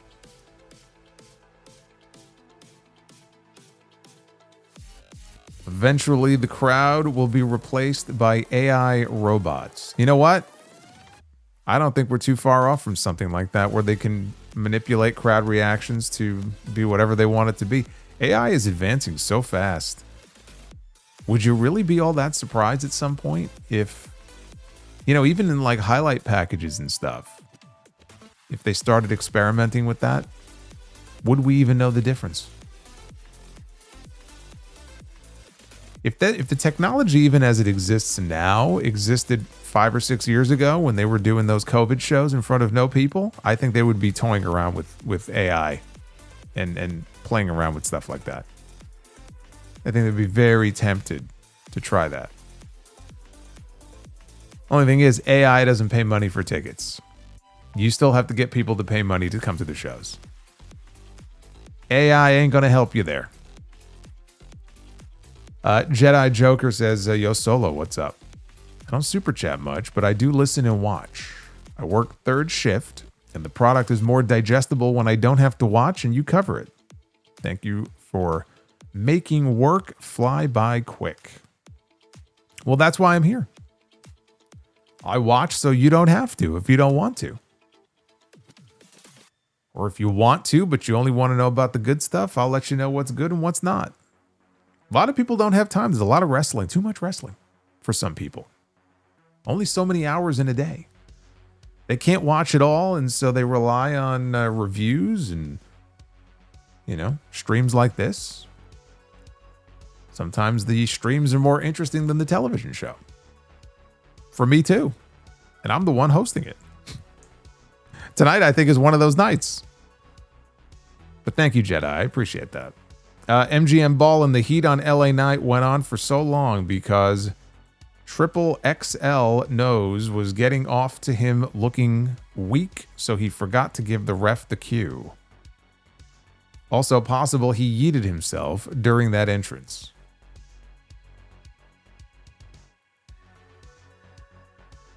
Phil. Bad Bunny is in the box.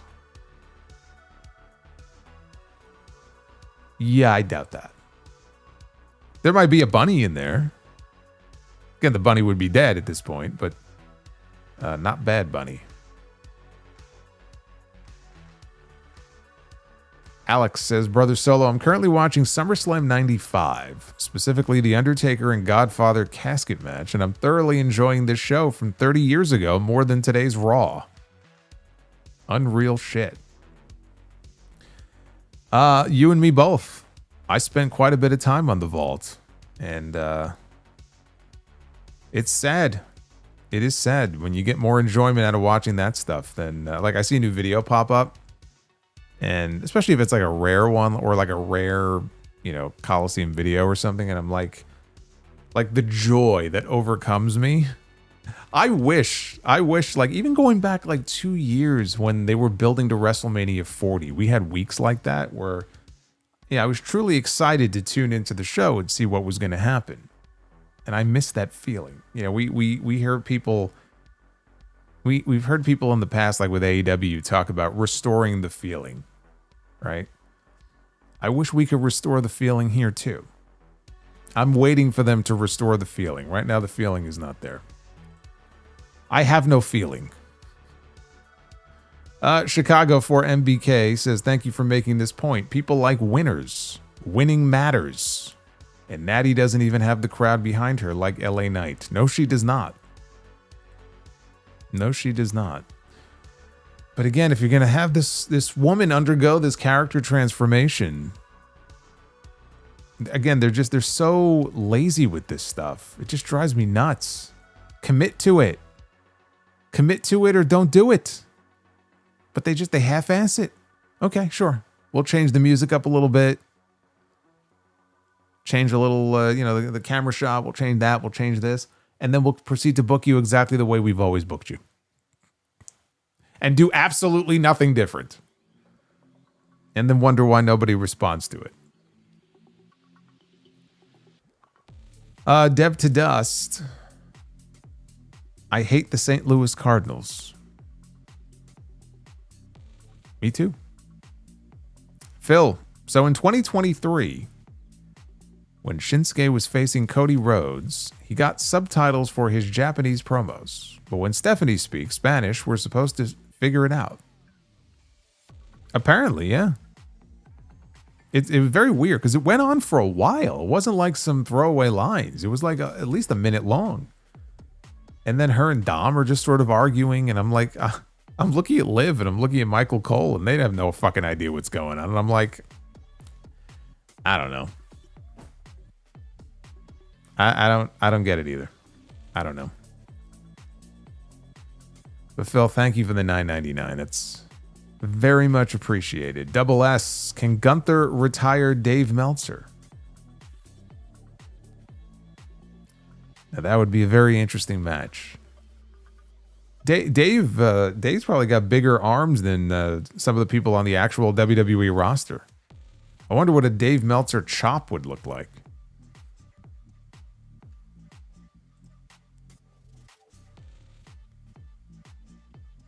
MGM Ballin. Did we ignore that Penta was the one that took out Gable Americano? Or am I missing something?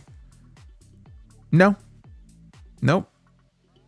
Gable talked about the rotator cuff injury being caused by Penta, and he went away for his surgery, and it's water under the bridge now. It's all good now.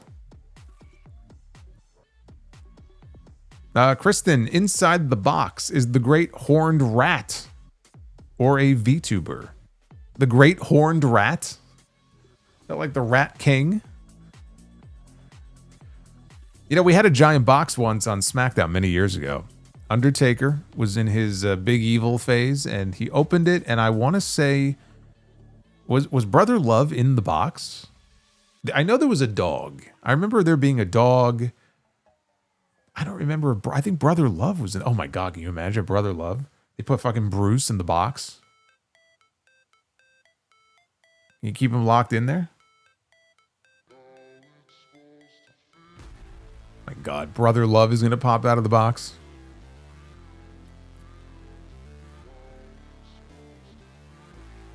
Oh, it was Canyon. Chris Canyon. It was a teddy bear and a dog.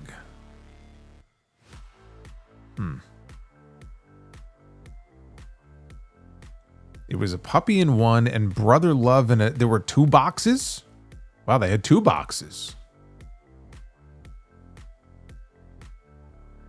And don't forget what Undertaker did to Canyon. No, I haven't forgotten that chair shot. That was pretty sickening. The great Khali is with us. So the crate man is either David Blaine doing a stunt or Chris Jericho's decomposing cadaver laid in a heap with a half-eaten light-up jacket. It'd be funny if like one of the lights on the jacket worked and it was like flickering. Very morbid. The dead decomposing corpse of Chris Jericho inside the box at Elimination Chamber. Toya Ain't Nice says, thank you, Masked Man. And looking forward to seeing Evans in the chamber. Yes, I am too.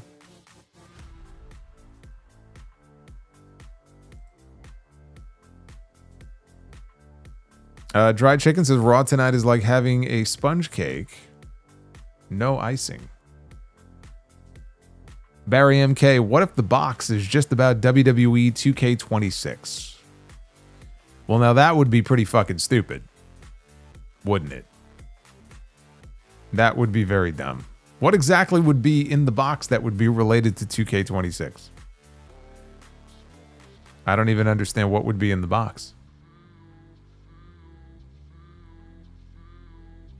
Fried Chicken says Michael P.S. Hazy likes these great ideas tonight. Oh, he's on the squad there. He's on the team. So I'm going to knock on the WWE creative team's door and give them some plain salad. Yeah, you do that. They could probably use one. Blue Jay says shout out to JD for mentioning you in the show with Coach. Yeah, he was it Coach and Bro, I believe was the show, but he sat in on the show with Coachman the other day. Shout out for a great show there. Alex, I'm going to lose it if inside the crate it ends up being the revealing of the Andre the Giant Memorial Battle Royal Trophy. Yeah, I mean, I'm just trying to think if it's not a person, which, again, would be pretty silly. What sort of object would be in the crate? I mean, a trophy would actually kind of make sense, but I don't know. I don't know. See, this is what they want. They want people to be asking questions about this, and they want to drum up a discussion about it. So Alexander says, you'd think with all the non-English talent they hire, WWE would pay the best English teachers for the talents. It would benefit Vicaire, EO, Julia, etc. Well, I mean, as far as I know, I believe most, if not all of them, I think are already taking English lessons. And they may be doing it on their own, though. I don't think they're doing it through WWE. But yeah, I mean, with the emphasis on promos in this company, it's a priority. Like when you're working for WWE more than probably any other company out there, it's something where it will hinder, I feel like, your advancement if you're not able to cut promos in English on TV. And some people can get past it if they're like just a super talent, super charismatic. Look at Io. Her promos are not great. You know, she does the best she can. But they're not her strong suit. But she gets over and people love her because she's just fucking fun to watch. And she's got this infectious, positive personality and she's super charismatic. Not everybody is like that. You know, Stephanie, I feel like Stephanie has struggled. And not just because of that. I mean, it's just so weird the way they've booked her. She's had this championship now for months. It's been very forgettable. You know, it's not been a great run. Super Pony, LA Knight against Brock Lesnar in its entirety. German, BFT out of nowhere, kick out, German, F5 match over. Well, you just basically gave us the entire WrestleMania match. You've spoiled WrestleMania, Super Pony. What if it is Evil in the box from New Japan? They shipped him over to the States. Here, you take him. If they open that crate and Evil is in the crate, that's the reaction. If Evil is in the crate. Cameron Spencer, FBI was my favorite group in the 2000s. They should have been used as the top group in WWE. Nunzio should have been a world champion and they could have dominated. Now you see, this is a perfect example of what happens when Raw is shit. Unfortunately, you have people like Cameron who hit the sauce a little early in the night and drink a little too much. And then they drop a super chat like that, talking about how the FBI should have been the top faction in WWE.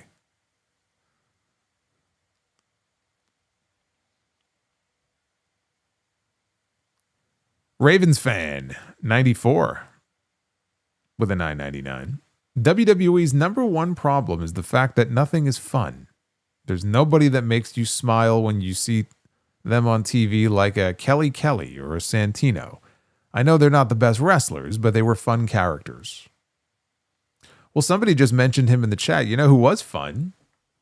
Not a top guy or anything like that, but you know who's fun and probably is going to be coming to WWE? Danhausen. Danhausen can be pretty fun. Think Danhausen is in the crate? You know, that is a possibility. His contract is supposed to be up around now. Danhausen is a very real possibility. Navy 4181, Vince McMahon wrote storylines thanks to creative control. Triple H writes storylines thanks to Control C. Well said. Well, Control C and then Control V. I wish I could Control Alt Delete this show. Bret Hart, Vicaire said that wrestling in Chile doesn't exist. I've been working with wrestlers for years, and wrestling has a rich history here going back to the dictatorship days. Go to hell, Stephanie.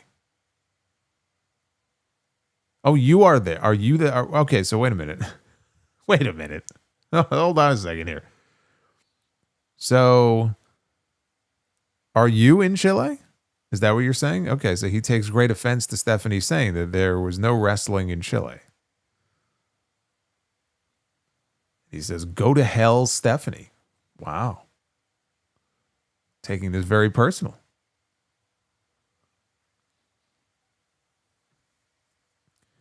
Johnson Cameo, 18, says, what's Gucci, Solo? What happened with Raquel feeling some type of way about how Liv did her?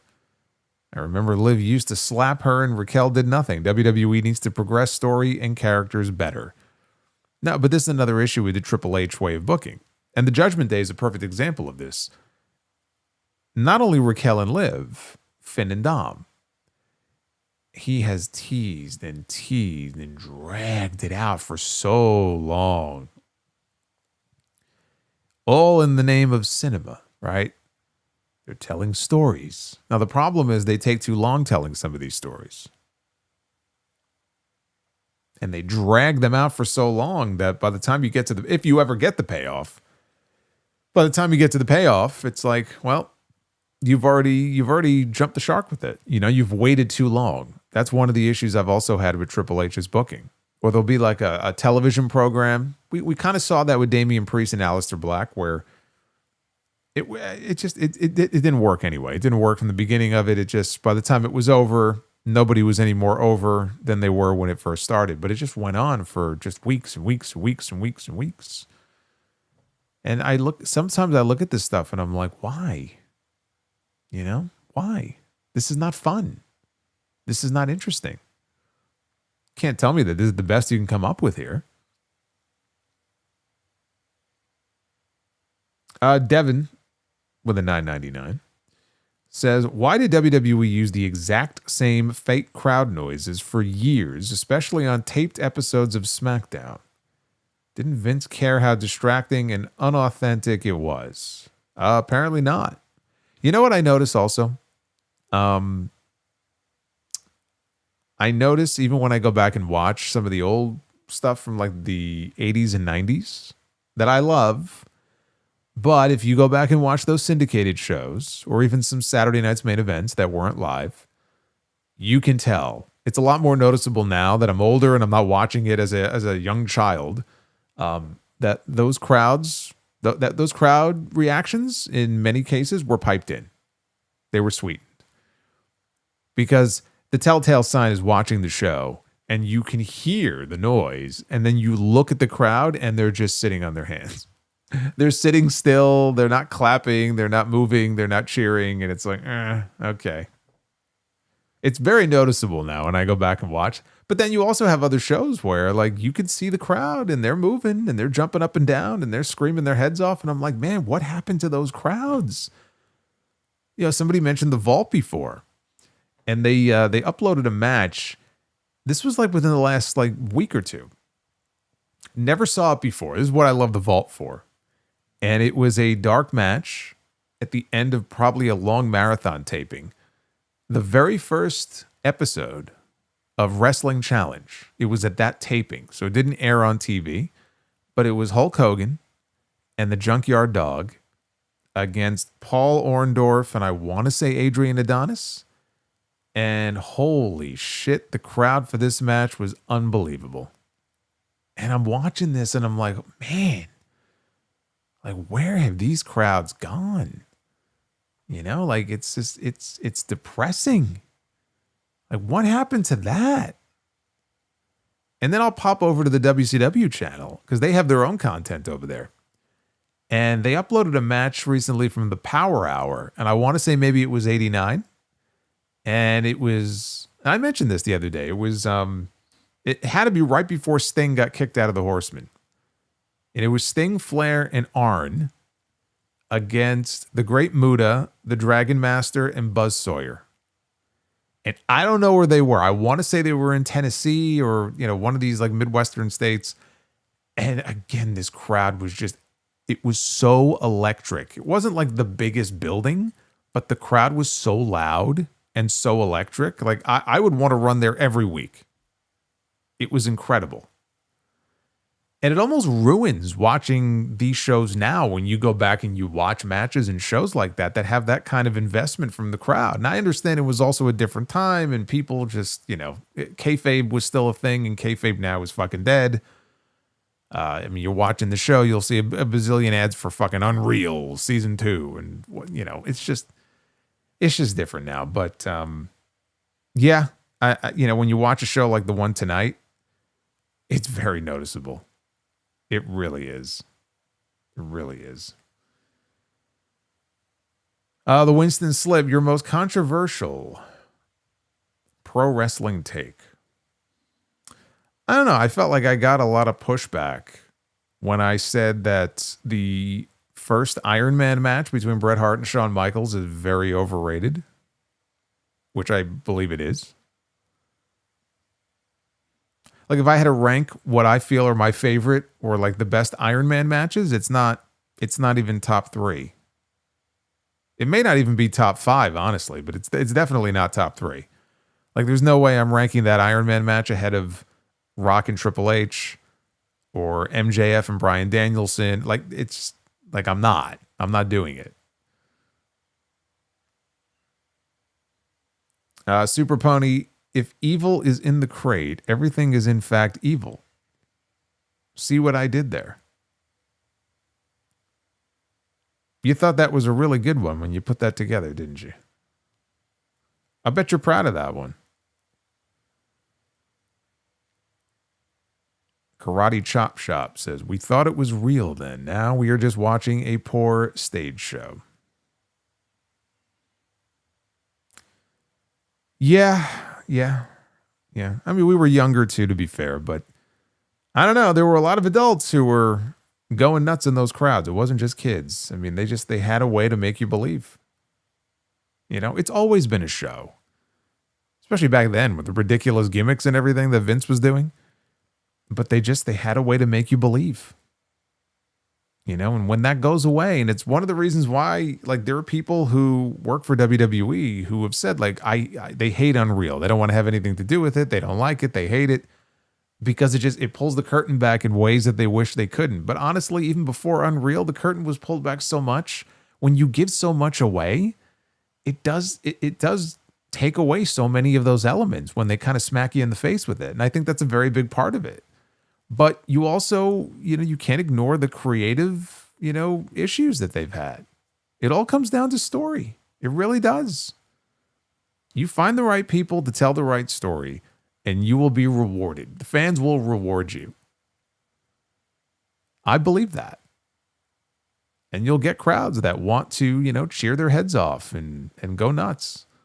Of course, these days it's, you know, this is awesome, you deserve it, and the crowds themselves are very different than the crowds from back then. Crowds have changed totally. It's just a totally different fan base now. But again, just find the right story, find the right people, and you will be rewarded. It's all about making it fun. And that will never change. Ravens fan. And before anybody says anything, look how Joshi wrestlers named Kelly Kelly as their favorite wrestler. And remember the reaction Santino got when he won the Battle Royal in 2012 before the Chamber. I don't remember Kelly Kelly being a big thing. Santino was a beloved figure, though. I'm not surprised about that. Were there a lot of Joshi wrestlers who named Kelly Kelly as their favorite wrestler? What was it about Kelly Kelly that made her their favorite wrestler? I find that very hard to believe. Like, when I think of the Joshi style of wrestling, I don't think of Kelly Kelly. Kelly Kelly never had a match like that.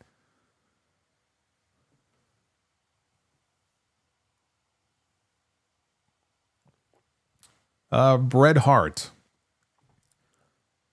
What do you know about the history of Hogan's mysterious bother?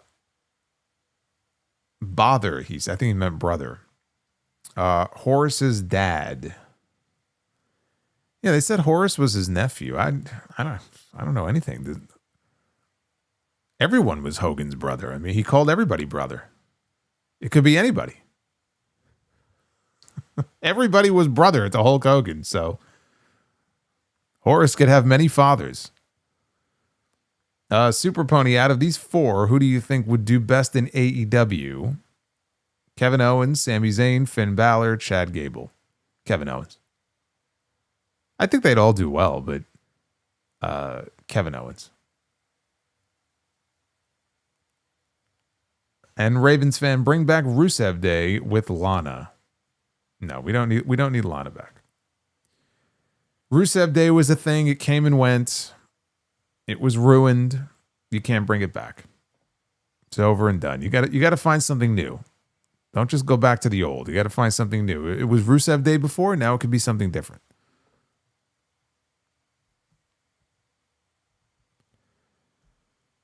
All right, well, we smashed the goal tonight, which was, what was it, 350, I believe? We were at 581. And actually, we're 11 out of 15 on the bonus goal. If we want to get bonus, be the booker, but we're going to get at least the one round, so let's do it. Ladies and gentlemen, it is now time to be the booker. Got at least the one round coming your way. Yes, Rusev was wearing a Rusev Day or like Happy Rusev Day shirt under his jacket tonight. I don't know if that was a hint of anything. Probably not.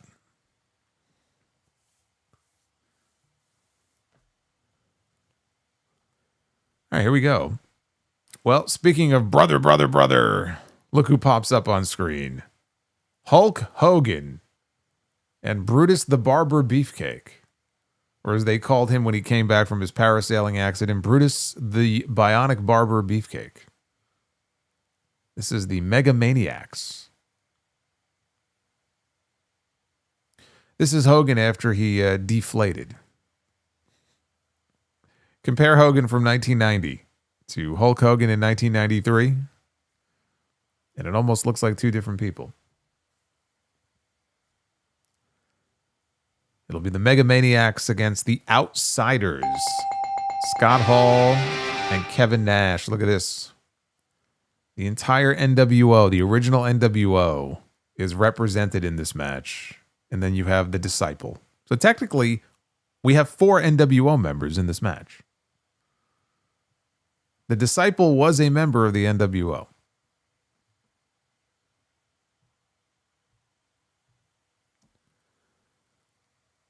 All right, women's Be the Booker. We begin with, boy, have we seen her since the incident with Dr. Britt Baker? I don't know if we have. That might have been the last time we actually saw her on TV. With the professor over here.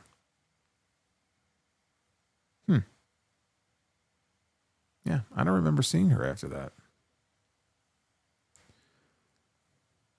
And she will be taking on Evie, or Dakota Kai, I guess. I mean, if you want to use her WWE name. Dakota Kai. That'd be a good match. Dakota Kai and Serena Deeb. That'd be a good wrestling match. Nobody cares. Nobody cares. Nobody cares. Nobody cares. Yeah, nobody cares. We haven't seen Britt Baker since then. Nobody cares. It's funny how that worked out.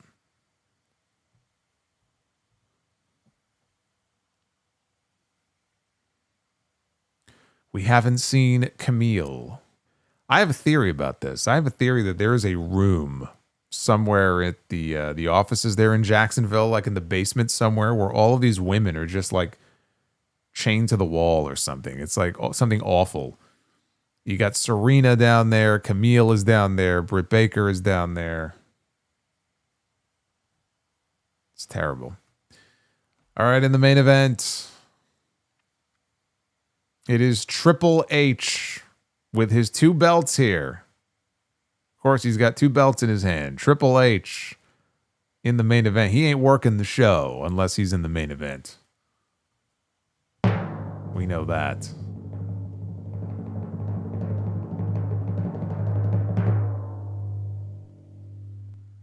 Triple H against Rob Van Dam. Oh, it's a sweep. You got to bust out the Sonic emojis. Brand new in the chat. Although we know how this main event is going to go. It is not going to end well for Rob Van Dam.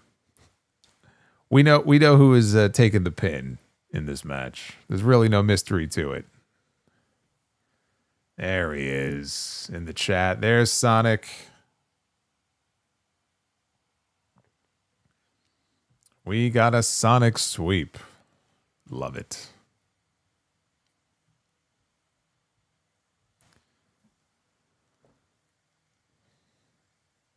And the Mount Vernon kid says, my buddies and I have always jokingly said, man, sometimes WWE needs to hire some of these big-time comic book writers. to tell better stories. Yeah, it's interesting. Yeah, we've heard stories of them in the past bring in writers from Hollywood, from TV, soap opera writers. I don't know how often they would have hired comic book writers, or if they ever have hired comic book writers for their writing team. It might not be a bad idea. Especially now. The hell do they have to lose? Go ahead, bring a couple of them in. They may do some good.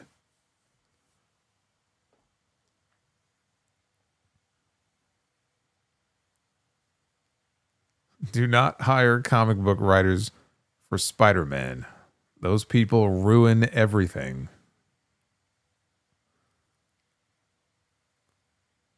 Comic book writers suck nowadays. Is that true? That's too bad.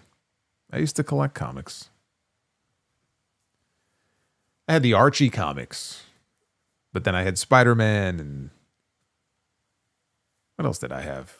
Oh, they had the Ninja Turtle comics. I had RoboCop. There was a series of RoboCop comics. I still have them. And it was all the 2099 comics. Spider-Man 2099, Punisher 2099, Doom, Silver Surfer.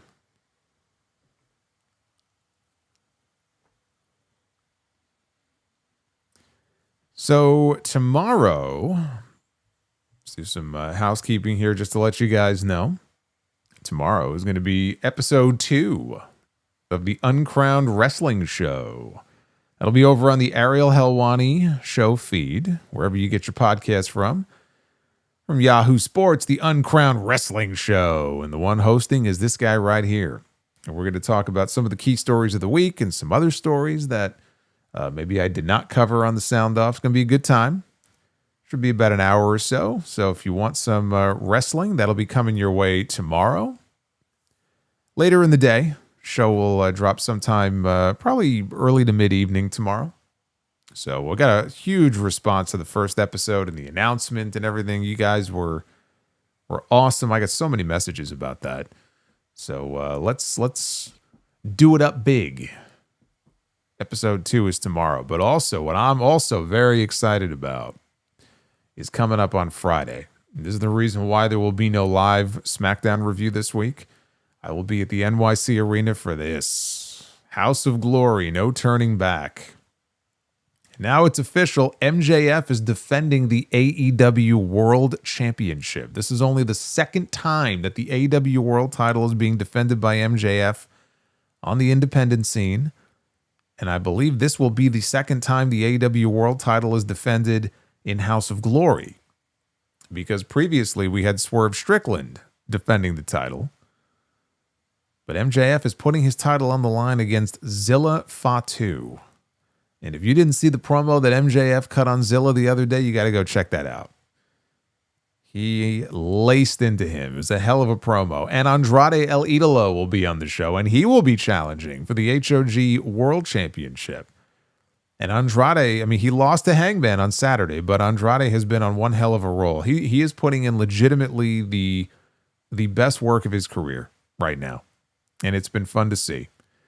So all that and a lot more. Friday night, 7 o'clock Eastern. This is the order page right here on the Triller TV site. You see the countdown clock right there. So if you can't be there live in the building, you can order it and watch it live on Triller TV. And I'll be back on commentary for this show. So very much looking for. Friday is going to be a good night.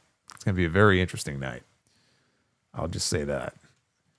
Let me see here if we have any others that we missed. I believe we are all caught up. I'm just checking for the milestones. They'll pop up after. I don't know why they're not listed here. It's typical YouTube. Typical YouTube. It's entirely possible, though, by the end of the week, Zilla Fatu could be your new AEW World Champion. Hey, take it from me. Sometimes strange things happen in wrestling. Anything is possible. Anyway, that's on Friday night. I mentioned Uncrowned. That'll be dropping tomorrow. And I'll still be live. Big show tomorrow night, live on YouTube. 8:30 Eastern. Myself and JD, Tuesday Night Titans. And the Dynamite post show coming up on Wednesday. That's got a big match too. Kenny Omega against Swerve Strickland, 1-on-1 this Wednesday night. And a face-to-face between Hangman and MJF. So a lot of wrestling, a lot of good shit coming up this week. I hope you will join me for all of it. So I'm going to get out of here. I got Uncrowned to do in the morning. Be well. Stay safe. Have yourselves a great rest of your night. Thank you for all of the support tonight. And I hope to see you tomorrow for Uncrowned and for some TNT. Until then, take care, guys. What's in the box?